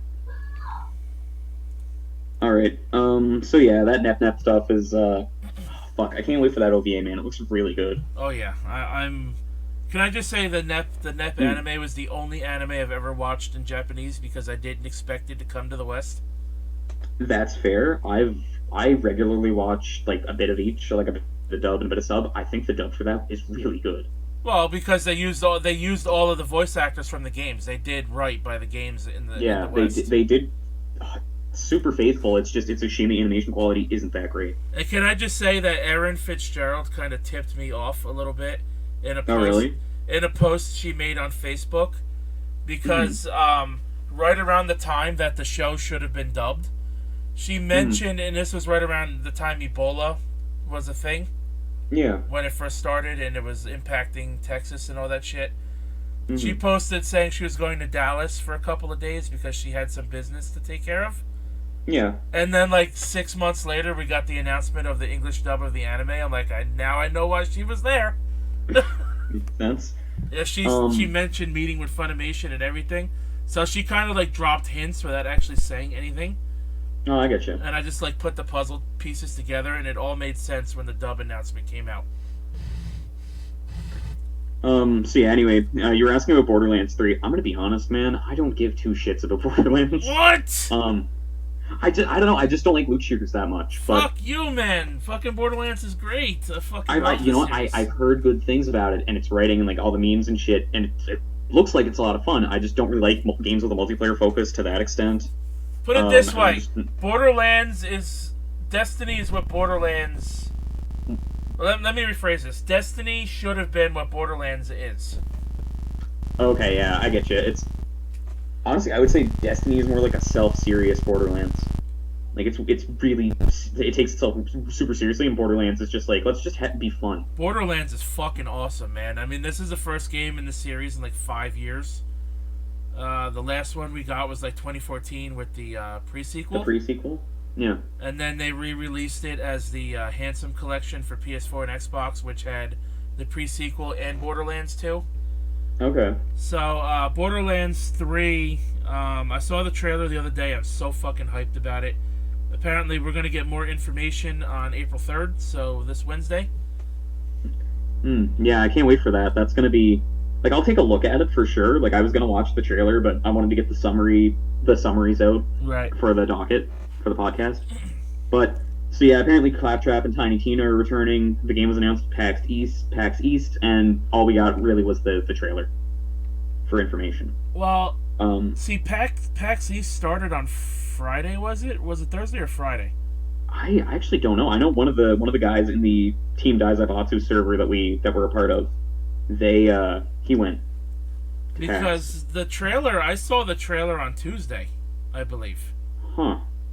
Tuesday or Wednesday. And let me see when it went on YouTube. Because I posted the trailer in Sec's server, and I believe I also posted it in the Hangout, which, you know, is pretty much our thing now. Yeah, the 28th, which was Thursday. I could have swore I saw it on like Tuesday or Wednesday, but yeah, I mean, it could have come out earlier. Right. I mean, the game looks great. I'm so happy it's finally coming out after it's been rumored for like the past year. You know, I'm gonna be honest with you, dude. I'm watching this trailer and it looks really good. Like, I might actually buy this. If you would have like, you would definitely need to play the first 3 before this one comes out, and they're really cheap on Steam. So. Alright, I'll have to find some guys to play them with, because I think my roommate has them. I mean, I would play them again. If I was able to fucking play them on Steam, I'd play them with you again. Yeah, I was gonna say, I wish you could. They're fucking fun games, but I just can't afford to buy them this month. No, I understand. I mean, why? And, like, double dipping's always kind of a really hard thing to justify, too, if you already own it elsewhere. Oh, that is you messing with the docket, because I see your name clicking around the docket, and it just keeps popping up. Oh, sorry. So I thought my screen was bugging out. So yeah, I might buy that. It looks pretty good. I also heard Borderlands 1 and 2 are getting Ultra HD remasters, which are supposed to come out soon. And my buddy Dan, who is pretty spot on with gaming news when he talks to me, is usually right, literally like 9 times out of 10. He told me that the people who bought the originals on Steam are going to get the Ultra HD upgrade versions for free. So if that's the case, that's going to be pretty fucking cool. Personally, out of all of them, Borderlands 2 is probably my favorite right now. Wait, you said 2? Yeah. I didn't finish the pre-sequel because my PS3 burned out, so I never got to finish it. Yeah. So the order, if you do, want to play the games from start to finish, it's Borderlands 1, then the pre-sequel, then Borderlands 2. That's the order they go in, story-wise.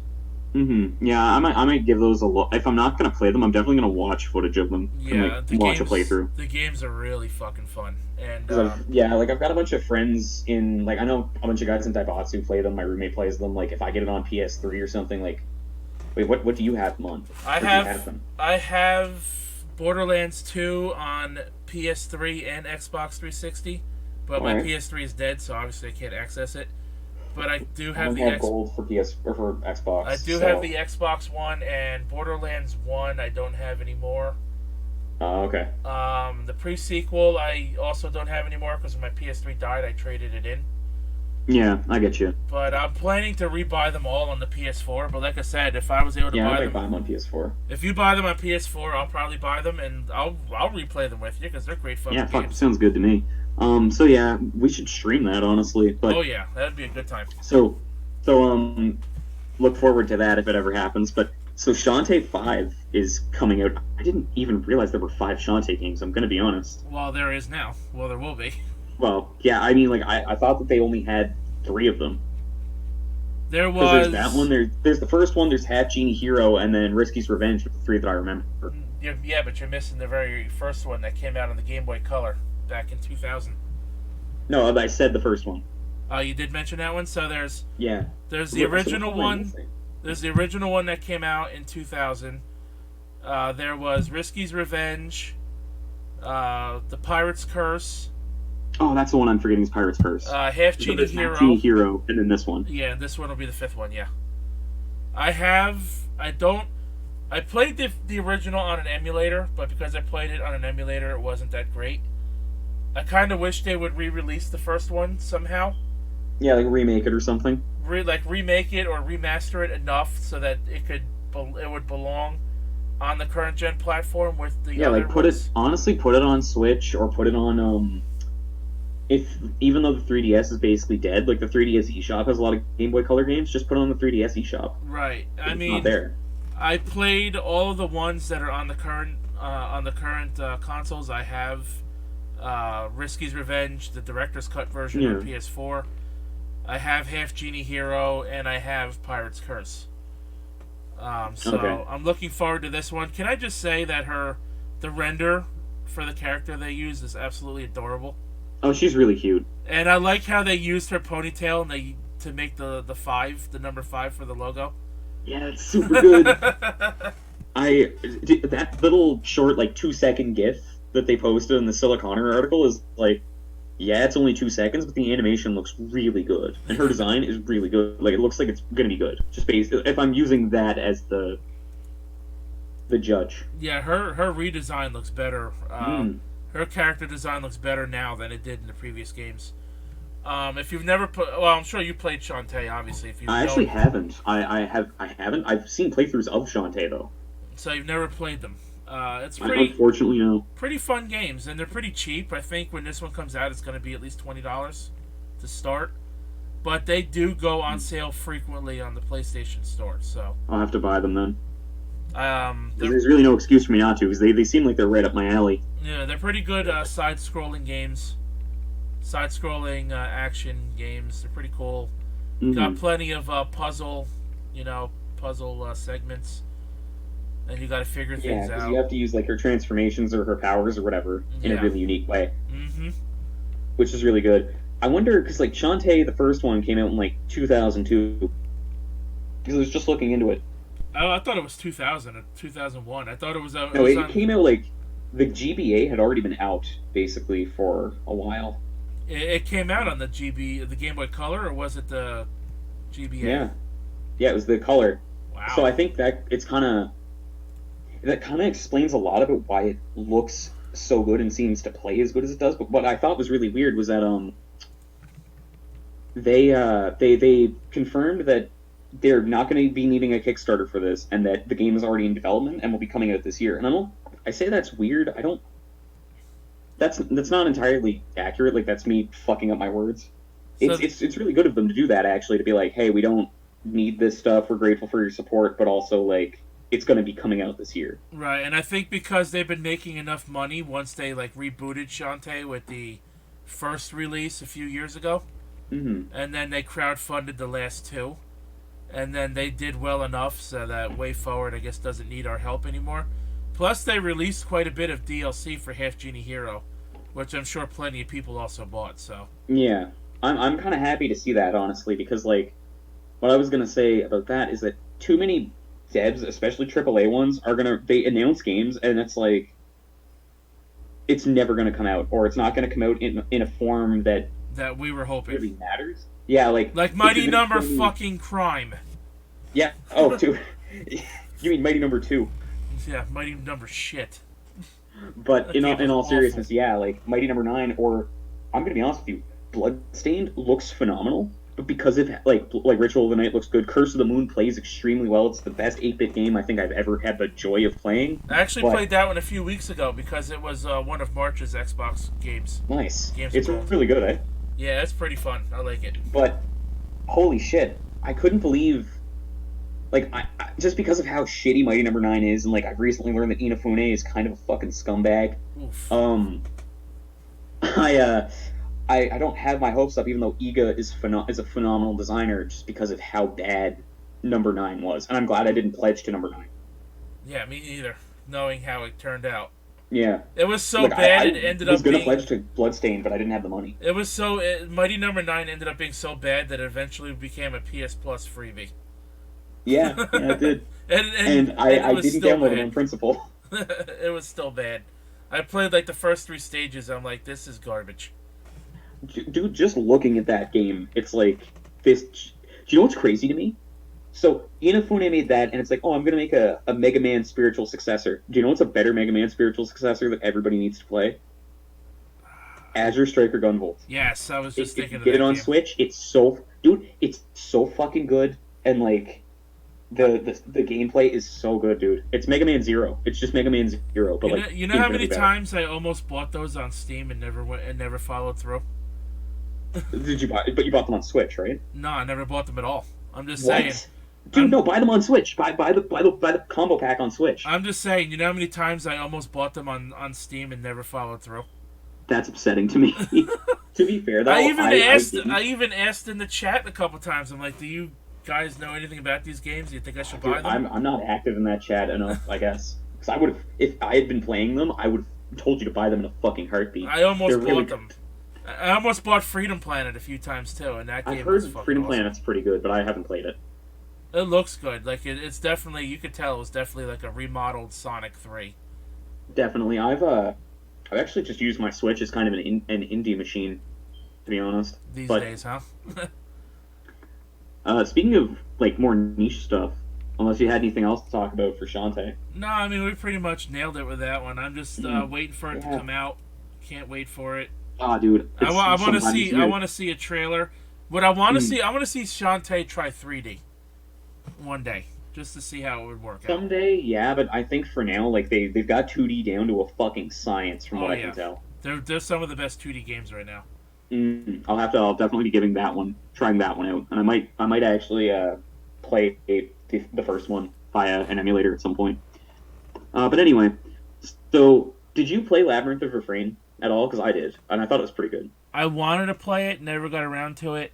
But I know you're talking about the NISA announcement. Now I talked about it originally last week. Okay. They were teasing a game, but obviously it had the website with the countdown clock, and we knew it was going to be revealed this week. So this is pretty much a continuation of that story from last week. All right.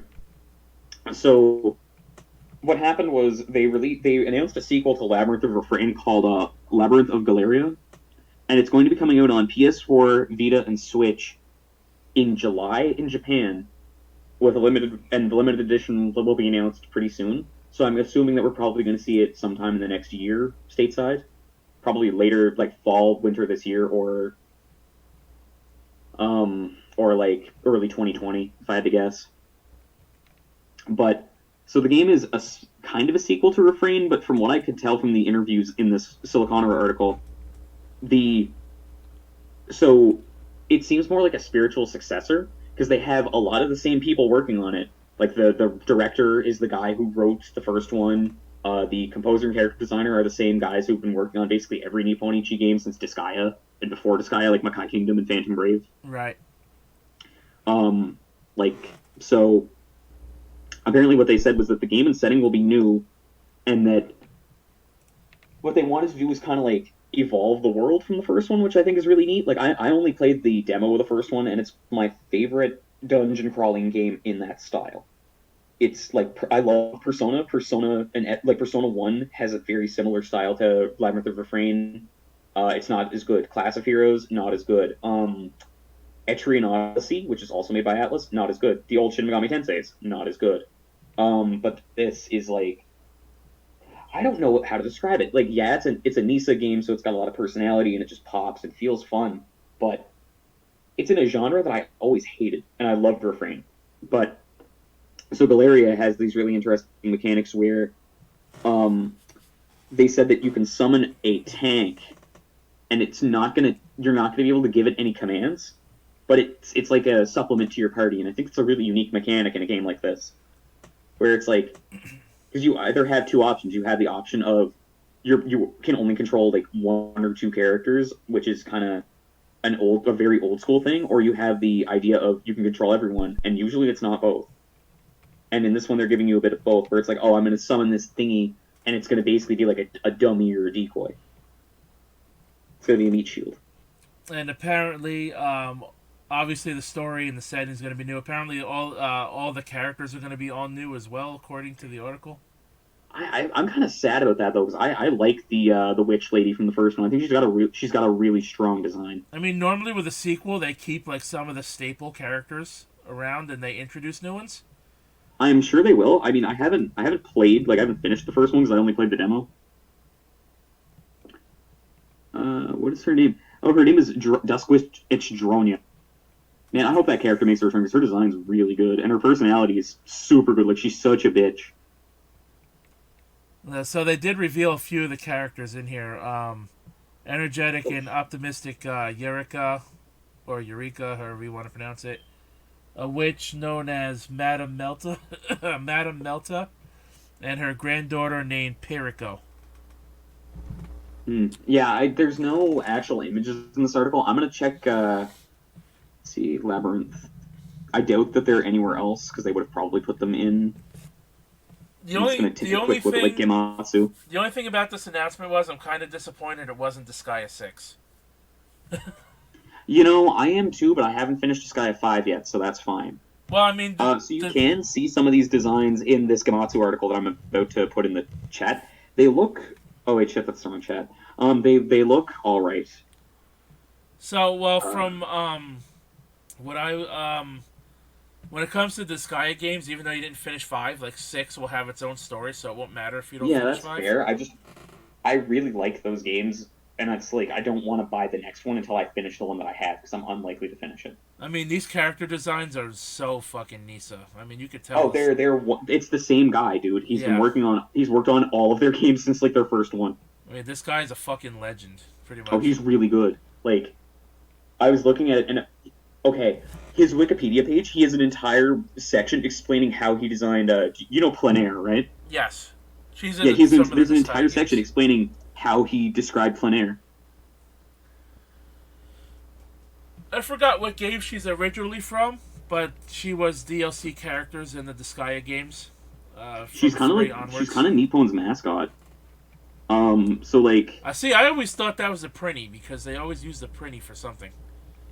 It's weird, because, like, she kind of was their mascot in the loosest sense for a while, but, like, so the Prinny is their mascot, and so is, for a really long time, fucking Asagi from Makai Wars was their mascot, too, because she shows up in everything. I just want Etna to be their mascot. Can we have that? Etna's okay, but... Oh, wow, I forgot that, because I'm reading Plein Air's thing right now just to make sure, but her, the music for when you recruit her as a DLC character in 3 is the Game Over theme. That's hilarious.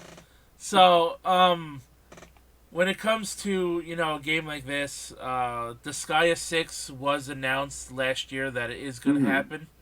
So when I originally saw this announcement, I'm like, please be Disgaea 6. Please be Disgaea 6.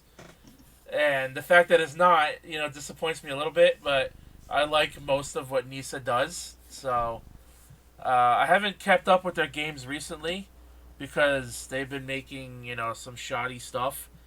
As evident of last year's fucking horrible showcase. And they did do one again this year. They did or didn't? They did. It was on March 11th. Mm-hmm. It was March 11th. They did it on a Monday in the middle of the afternoon. Of course. On a Monday in the middle of the afternoon, whereas last year they did it on a Saturday evening when more people would have been able to watch. Yeah, like, because what's really weird to me is, like, yeah, Nippon Ichi is a Japanese company, but these are from their American branch, and secondly is, like, even if they were from the Japanese branch, it's like you put them in a time zone where most people can watch it in Japan and in the West, and that's the morning for Japan and the evening for the West. Well, it was, the way they did it this year was started at 12 noon on a Monday, so that's 1 a.m. for Japan. Yeah, that's horrid. For my time zone, which is not very good. They showed off a few games. I don't need to tell you it wasn't very good. Again. Yeah, I figured as much. It was better than last year's presentation, though. Well, because what the fuck did they even give us last year? Like, I don't remember. They gave us nothing. The only game that came out last year that I gave two shits about was Refrain, and even then I don't own a copy of it. So did Refrain come out last year, or was it 2017? Labyrinth of Refrain. Anyway, yeah, so, like, Nippon Ichi, hopefully this is going to be, like, as good as Refrain. Okay, Refrain came out in June of 2016. Jesus Christ. 2016? It's that old already? Yeah, okay, it came out in 2016 in Japan for the PS Vita, and then in September 2017 on PS4. Okay, I mean, it's still pretty old. I didn't even think it was that old. Came out in 2018 in the West, though.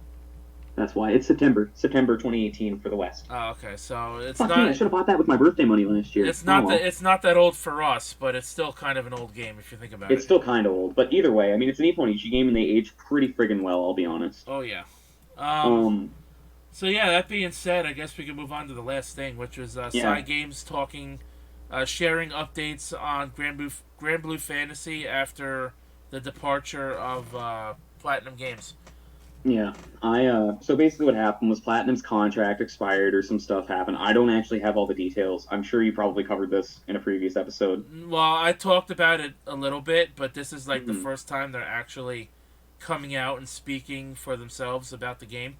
hmm So basically what they've said about it is that, so there's this little press release that's been kind of summarized on Siliconera, and it basically just says that Platinum Games has finished their contract and Cygames has a studio in Osaka that has now taken over development. They were completely honest about it. They were like, so apparently development started off pretty rocky, but they've been using some of Platinum's techniques, which makes me quite happy because it's like I hope that they took a lot more cues from Platinum. Platinum Games And, is great, so. Hmm? The Platinum Games is great, so. Oh, they're super good. Yeah, so they took a lot of their structure cues from Platinum, and they're going to be hiring more people to make the game go faster. And I don't know how I feel about that because it's like faster development doesn't always mean good game. Right. In fact, usually it means the opposite. So it's like, however, at the same time though, that original trailer, although Platinum was still working on it at that time, was super good. Like, I don't really care about Grand Blue. The only gacha that I really, really like is Fate Grand Order. I mean, I like Fire Emblem Heroes too, but so yeah, I was just like, wow, that seems so. Yeah, I hope it goes well for them. They apparently have a very good feeling about it right now, too, which they noted in this release. I just But hope it's it's still really going to not. be a good game. I just hope it's still going to be a good game because I was excited for it knowing Platinum was behind the development. Yeah, And now that they're not, I'm kind of hoping it's still going to be in the vein of what Platinum was doing, which it sounds like it is. Because yeah, it sounds like it's gonna be just based on the fact they've taken like their management techniques and their other stuff. Because they, Platinum worked on Bayonetta. Bayonetta's fucking fantastic. So I am not, I didn't really care about the Grand Blue Fantasy mobile game, the Gacha. But I do know a few of the characters because they are also in the Shadowverse universe.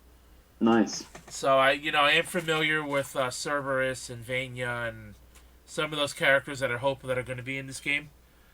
The only character that I know from Grand Blue is fuck, it's Vera. Oh yeah, Vera. Yep, yeah, she's Yeah, in. Vera's the only character from Grand Blue that I know. She's in. She's also in Shadowverse. It's like looking at her design and knowing the person that I am. It's like, gee, I wonder why Cipher knows this character. So I'm interested in this game because it's one of those character action type games. Yeah. Oh, dude, I'm so stoked for 3D it. hack and slasher. I mean, it's. I'm hoping it's going to be great. Still. I'm probably gonna buy it on launch anyway, even though that doesn't make me super confident. I just don't want them to rush the game. It sounds like they want to speed up development because now they're understaffed because Platinum left.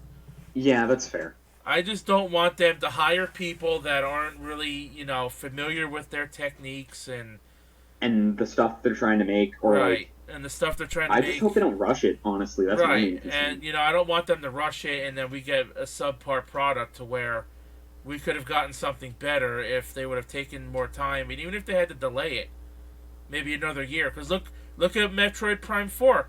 That got hit hard when they changed studios for that game, and now that's not going to come out for at least another 2 years. Fuck yeah! I don't fucking remind me. Honestly, Not too pleased about that. Gonna be honest. Honestly, I think Games should just take a cue from Nintendo and take their time with it, delay it a year or so if they have to. Yeah, because they make crazy amounts of money on just the mobile game, and it's like, look, you're gonna have more people playing this than you probably would have playing the mobile game, even though you're gonna make less money off of it. Oh yeah. So it's like, and then what's gonna probably happen is you're gonna expose people to characters, and they're gonna be like, holy shit, Grand Blue's a mobile game? I better go fucking try that out, and then you're gonna be making shit tons of money off that. Right. So it's like, take your time with it, make it good. Don't rush it for a quick buck, and I don't think they will, because I mean, like, Platinum worked on this, and Platinum doesn't tend to do that. And if they're incorporating techniques from Platinum, it's like Platinum works exactly as fast as it needs to. Fuck, that's why we haven't seen shit on Bayonetta 3 since that release. Right, but and at the same time, Platinum is, I think, they're also behind that Astral Chain game, I believe, right?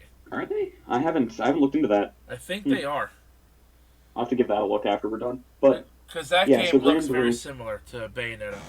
But I think that sounds really good. Yeah, and Astral Chain's supposed to come out in June, I believe.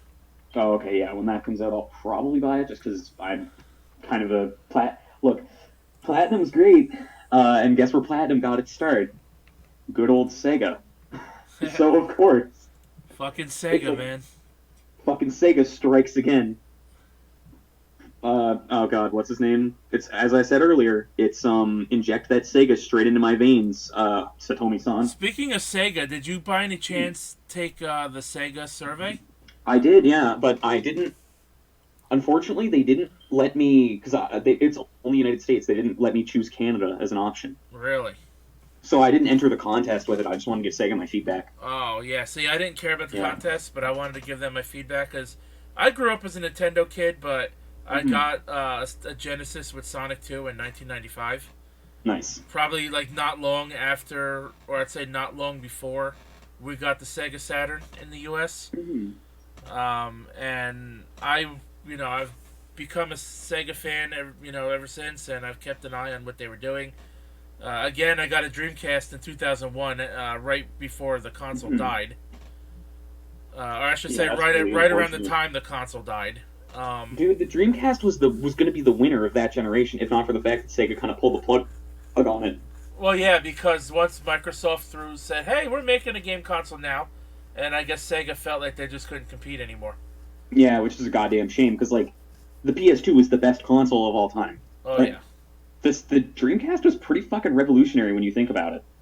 Like early online play, a lot of really good exclusives that. Of course, I mean, it's Sega. It had fucking Windows. You were able to have Windows support. That's fucking crazy. Like, yeah, exactly. Go figure. Microsoft helped kill the console that they were supporting with Microsoft Windows. I mean, yeah, Microsoft. They kind of do that a lot. That's fucking ironic. They pulled a Nintendo and fucked over Sega. And I'm not saying that because Nintendo fucked over Sega on the reg. It's because Nintendo fucked over Sony, and that's why we have the PlayStation. Yeah. And it's the inverse of that, where it's Microsoft fucked over Sega, and they're like, hey, we're making our own console. Nintendo fucked themselves when they fucked over Sony. And they went with Philips. Because Sony made the PS1, which was honestly like the better fucking console to the N64, and they made the PS2, which the GameCube was really good. Meanwhile, Nintendo got the Philips CDI. yeah, fucking. Oh, isn't that a fucking trade-off? All they had to do was stick it out with Sony. They would have had the Nintendo PlayStation. Sony wouldn't even be its own division right now. Nintendo would still be flying as higher than they are right now. Oh, okay. So apparently Sega still publishes Bayonetta. According to the back of Bayonetta 2, but that might just be because Bayonetta 1 is included with my copy of it. Anyway, yeah, so Grand Blue, we don't have a release date right now, which to me is a good thing, just based on all the stuff we've talked about. I don't want to see it at least for another year. At least for another year from now. Yeah, I don't want to see it until either the end of 2019, honestly, with how their development has been going based on just this little release. Probably 2020 or even 2021. I'd rather they take another year or two to make it really good. Like, if it came out, if at E3 they're like, oh, the game comes out in summer of 2020, it's like, yeah, I don't care. Yeah, right. Like, oh, if it comes out fucking winter 2020, it's like, I'm still gonna buy it. It's just, honestly, that's probably for the best, because now it means I don't have to drop fucking $90 Canadian on this. I can drop $90 Canadian on other things that I want. Not to mention that this year is already stacked, and we don't need any more good games coming out this year. Dude, my fucking wallet is like, I make pretty good money. My wallet's fucked. Like, I had to ask last month I had to ask my parents for rent money because I fucked up with some spending. But, like, because, like, every month it's like, okay, I gotta budget out what games I want to buy. It's like, oh, do I want Resident Evil 2 Remake? Yeah, but I'm not able to afford it for another month. do I want the MC5? Can I buy it on launch? It's like, no, but I just got a commission from work, so fuck yeah, I can. Same thing with And then you bought what else did Sekiro. I didn't actually. Buy is a strong word. Oh shit. No, my roommate hung up on it. Oh, okay, I was gonna say. I mean, look at me. I'm fucking behind on my games, like Yoshi, DMC. I've got such a fucking backlog. Yeah, like now Yoshi's in my goddamn backlog too. Thanks for that. Fucking Mortal Kombat's draining my wallet this month. Yeah, I need DOA too. DOA's fucking MK. And then we got Million Arthur comes out this summer. I want Million Arthur real bad. I want to check out Team Sonic Racing, even though that game looks subpar. It looks really bad compared to the old Sega Sonic All-Stars ones. I'm still gonna play it because I'm a fucking Sonic nerd, so I kind of have to. Yeah, me too. Dude, like I said, inject that Sega straight into my veins, Satomi-san. And then we got Crash Team Racing Nitro Fueled. That's coming out in June. Oh wow, yeah, no, I want that. That's gonna be a spend, an expenditure. And then I didn't buy the baseball game. I only rented it for 3 days. It was supposed to go back tonight, but I'm keeping it for one more night because I can't get the red box tonight to drop it off. So it's going to cost me an extra $3, but whatever. So in March, I'm effectively 3 games behind. I am way more than 3, dude. I did my backlog recently for like everything that's come out in the last 2 or 3 years, and I am like, look, if I made $1 million, I would not be able to buy everything in my backlog at this point. Because almost everything that comes out is something I want to play. Yeah, and then we got Dragon Ball Heroes World Mission on the Switch this Friday. Fuck yeah, I'm not going to be able to buy that. That's coming out. I want that. I can't buy it. I want to get, if you're going to play the Borderlands games, I'll have a renewed interest in that, so I'll have to rebuy those. Which I would plan on doing anyways, but... Yeah, I'm probably going to buy them on PS4. Yeah. I'll have to see, but chances are pretty good, because like, if you and I can turn that into a stream, that's a really good... Oh, yeah, we could have a fucking blast, dude. We could have a fucking field day with that. I'm just actually looking at the PlayStation 4 releases for this month. Me and my buddy Dan played multiplayer on that a little bit, and we had a blast on the PS3 version. So thankfully, April on PlayStation doesn't look like it's going to... What? Oh, no, that's Switch. Sorry, on Switch, the only thing that I'm going to give 2 fucks about is the Ace Attorney trilogy. Thus far, I'm only on like the 11th of April. Yeah, for me, it's Mortal Kombat. That's fucking hurting me big time. Ace Attorney on the 9th. Let's see what else. We've already gotten through quite a few of the major releases for this year. Kingdom Hearts 3 came out. DOA 6 is out now. Sekiro's out. DMC 5 is out. Mortal Kombat's coming in a couple of weeks. We still have some nice, releases scattered out throughout the rest of the year. I just hope Borderlands 3... I have a feeling Borderlands 3 is going to come this year. We don't have a release date. We don't have a release date for it yet, but every time they showed it at E3, it came out the same year in October. I have a feeling we're going to see it at E3. Probably going to be shown off by Microsoft. Because Sony's not going to be there unless they do one of those state of play things. And they're going to air that during E3 and not show up like Nintendo does. I have a feeling we're going to see Borderlands 3 at E3. We're going to get a release date, and I would not be surprised if it comes out this year. I don't know, man. It might and it might not. Like, I think it's too early to tell, but like, we'll know more at E3. Oh, yeah.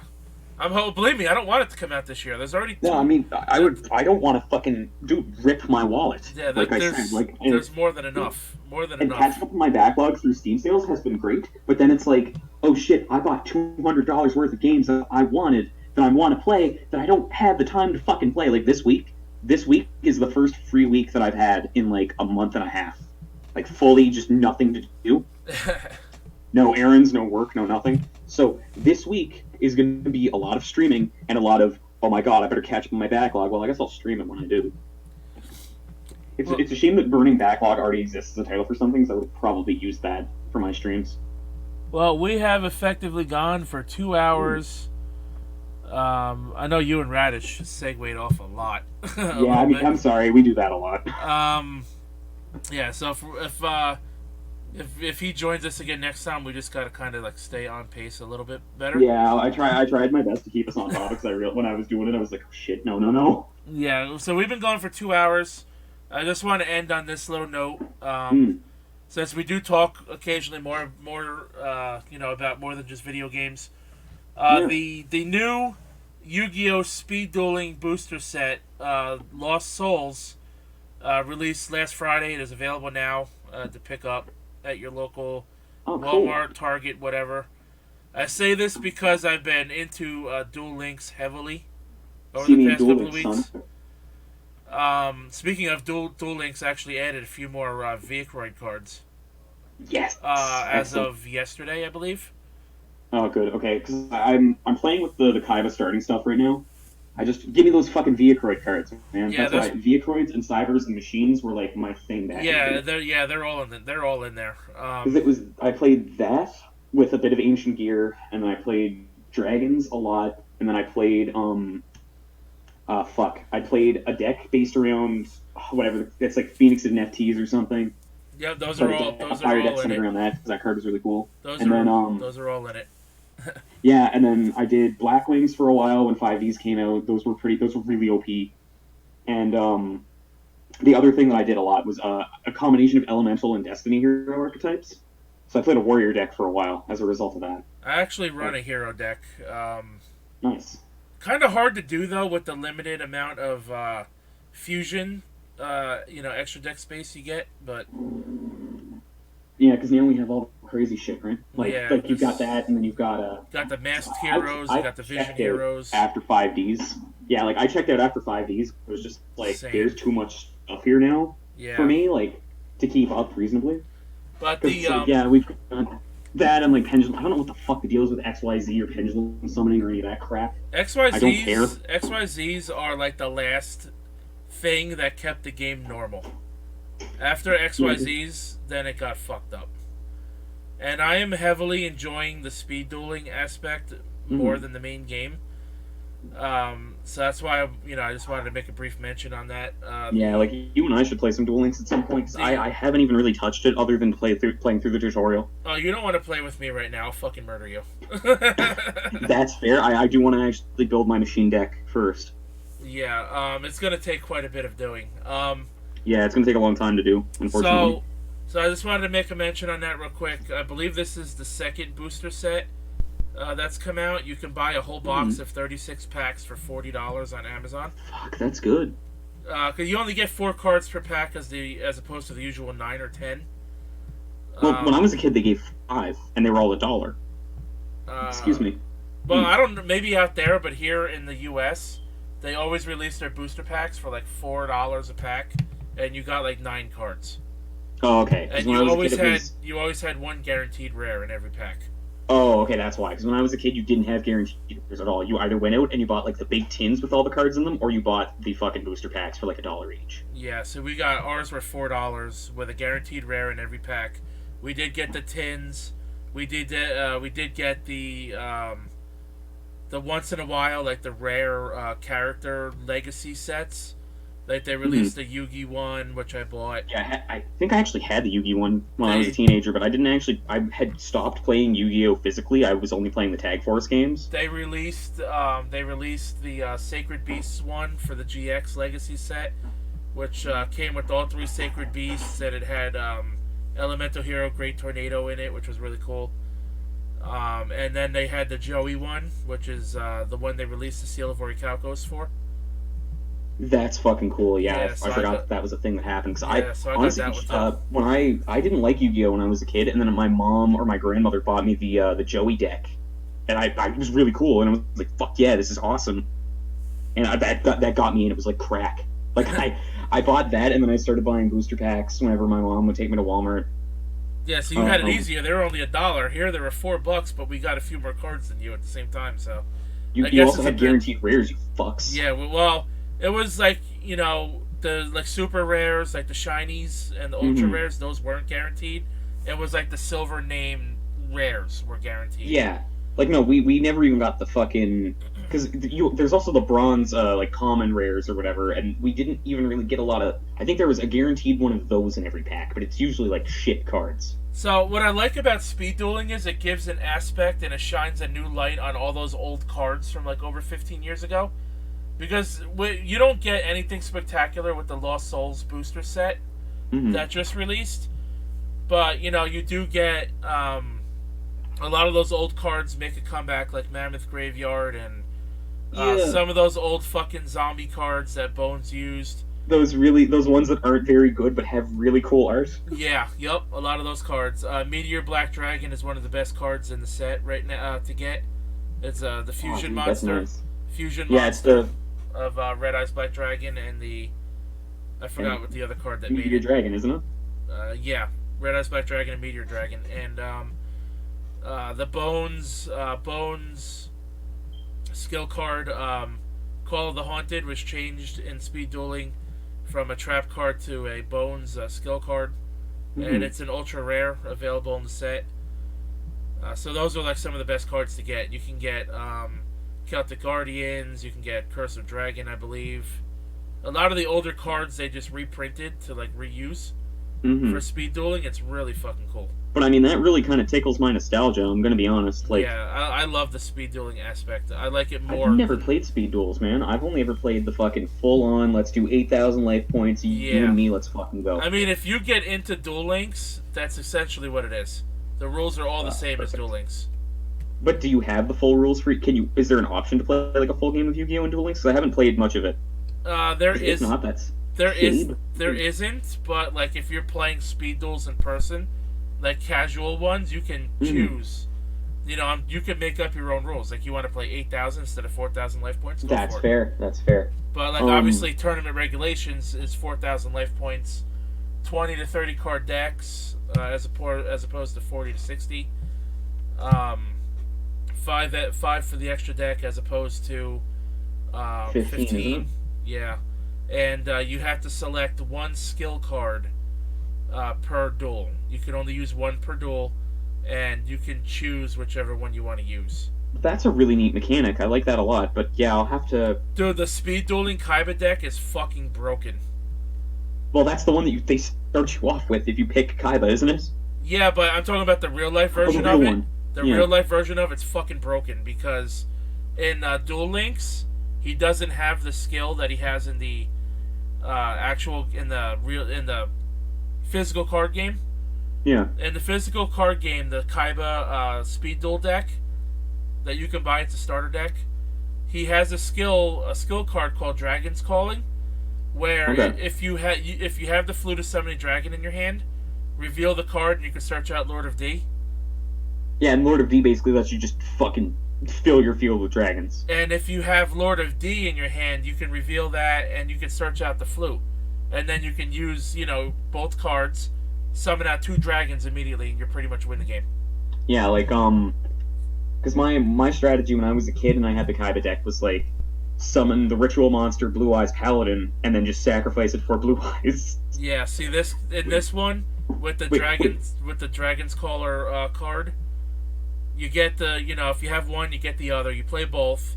The Kaiba Speed Duel deck has the Blue Eyes White Dragon and Tyrant Dragon in the same deck. Oh, that's super good. And Tyrant Dragon's pretty fucking good because he's not affected by trap cards. Yeah, he's like Jinzo if he was a dragon, which is fucking dope as shit. Yeah, and he's only 100... He's not affected by trap cards. He negates them. My bad. Sorry. Yeah, well, with Jinzo, he doesn't negate them. He just can't play them flat out. Yeah, Tyrant Dragon, he can't be affected by trap cards, and he's only 100 points below Blue Eyes. You get them both. That's really fucking strong. You summon them both out of the deck immediately with that, and you win the game. There's nothing your opponent can do. So let me ask you something though. Did they implement that as a result of Little Karibo's joke about like, did you just summon a bunch of monsters in one turn? Screw the rules, I have money. I mean, screw the rules, I have dragon. I mean, you can pretty much do it that way. It's crazy, man. That one and the Harpy Ladies. Those are the 2 OP decks right now in the speed dueling format. I mean, dude, Harpy Ladies are always fucking OP. Yeah, but really I mean, right now in speed dueling, they're pretty bad. Right now. Oh man, next time we talk about Yu-Gi-Oh, because I actually have to go. Right. And we need to wrap this up because like it has been going for a while, and we've been I blame myself because I've been the most rambly of the three of us. But like, dude, like, if you want to see some shit with harpy ladies in Yu-Gi-Oh, just play the PS2 game Duelists of the Roses. Yeah, that game was kind of fucked, but it was an alright game. It's really fun, but it's just like, god damn it, the Seto playthrough was like really fucking unnecessarily hard. Can I just say real quick before you go though? You saw the tweet I put out when I linked it, and I said, how would you like to be staring down the barrel of a 5,000 attack Ultimate Ancient Gear Golem? Yeah, that was great. Dude, I made that fucker even stronger. Oh my god, no, please no. The maximum attack power I'm able to get on that card is 5,600. In a game where the max LP is like 4,000. Yeah. Look, I remember Ancient Gear had some shit by the time of 5Ds, but like, that's crazy. And the stuff you were telling me about, like the additions to that archetype, are like the additions. The Wyvern is a search monster. It might actually take Viacroids for me as my favorite machine archetype now. Wyvern, Ancient Gear Wyvern's a 1,700 beater, and he's a search card. So you could search out any card with Ancient Gear in its name, not just a monster, but you can get a spell like Ancient Gear Castle, Ancient Gear Tank, any of those cards too. You could play, if you run fucking 3 of those in a deck, and then you got Ancient Gear Frame, where you summon that, and you can discard any card in your hand to search out an Ancient Gear Golem immediately to the hand. And then you got Ancient Gear Hydra, which is probably the weakest of the newer cards. And then you got Ancient Gear Reactor Dragon, where if you tribute summon it using an Ancient Gear monster, he gains Ancient Gear Golem's effect. Plus, whenever he destroys a monster by battle, you can destroy a spell or trap card on the field. Oh my fucking god! I love Ancient Gear. And then they have Ancient Gear Golem Ultimate Pound, where every time it attacks, you can discard one monster from your hand to have it attack again in the same turn. So if you have, say you put it on the field and you still have 3 Ancient Gear monsters in your hand, that motherfucker will have 4 attacks in the same turn. You're not surviving that. No, that's fucking... Oh, dude, that's absurd. And then you have Ancient Gear Fortress, which is a spell card. It protects all Ancient Gear monsters from spell and trap cards the turn they're summoned. And if the fortress gets destroyed by a card effect and sent to the graveyard, you can special summon an Ancient Gear monster from your graveyard to the field. The Ancient Gear stuff they added to the archetype is fucking busted. It's really bad. Yeah, that's honestly, as somebody who really likes machines, though, that's fucking great. Oh yeah, imagine if they put limited removal in fucking Duel Links though. That would be bad. That would be very bad. Dude, there was a point in time where it's like, before Cyber Dragon became a limited card, you could basically power bond your way into fucking having Cyber End Dragon, then use limited removal, and you would do double the maximum LP in an 8,000 point match. That's crazy. Well, they did that in the anime too. Zane yeah, did that they in the did. anime. Yeah, when Jaden duels Zane, and Zane just whips his ass. The best. But yeah, man, we gotta fucking wrap this up. We're going on 2 hours and 15 minutes territory here. So Jesus, man. Thanks for watching. Thanks for watching, guys. Next week will be shorter, I promise. Thanks again to Radish, if he watches the rest of this when it gets uploaded, for joining us. That was a bit of a surprise on my, on my part. First time talking to him. So, but thanks again for joining me. Hopefully, you're available Saturday. Yeah, I'll be. I might not be, because I need to talk to someone about possibly teaching them how to play BlazBlue. Because this week is WrestleMania week, man. So you got I'll have to let you know, because I think this week in the Team Daibatsu server we're doing a King of Fighters tournament, and fuck yeah, King of Fighters, let's go. But yeah, so next week will be shorter. If I'm by myself, I'm by myself. I guess it is what it is. It's WrestleMania week, so there's a lot of wrestling going on. WrestleMania is pretty much an all-day thing on Sunday this year, so there will be no podcast on Sunday. I will be doing it Saturday. I'm going to do it early to get it, out of the way. So that being said, guys, thanks for watching this. Thanks again, Cipher and Radish, for joining me. Until next time, my name is The Rose, and I'll catch your ass down the road.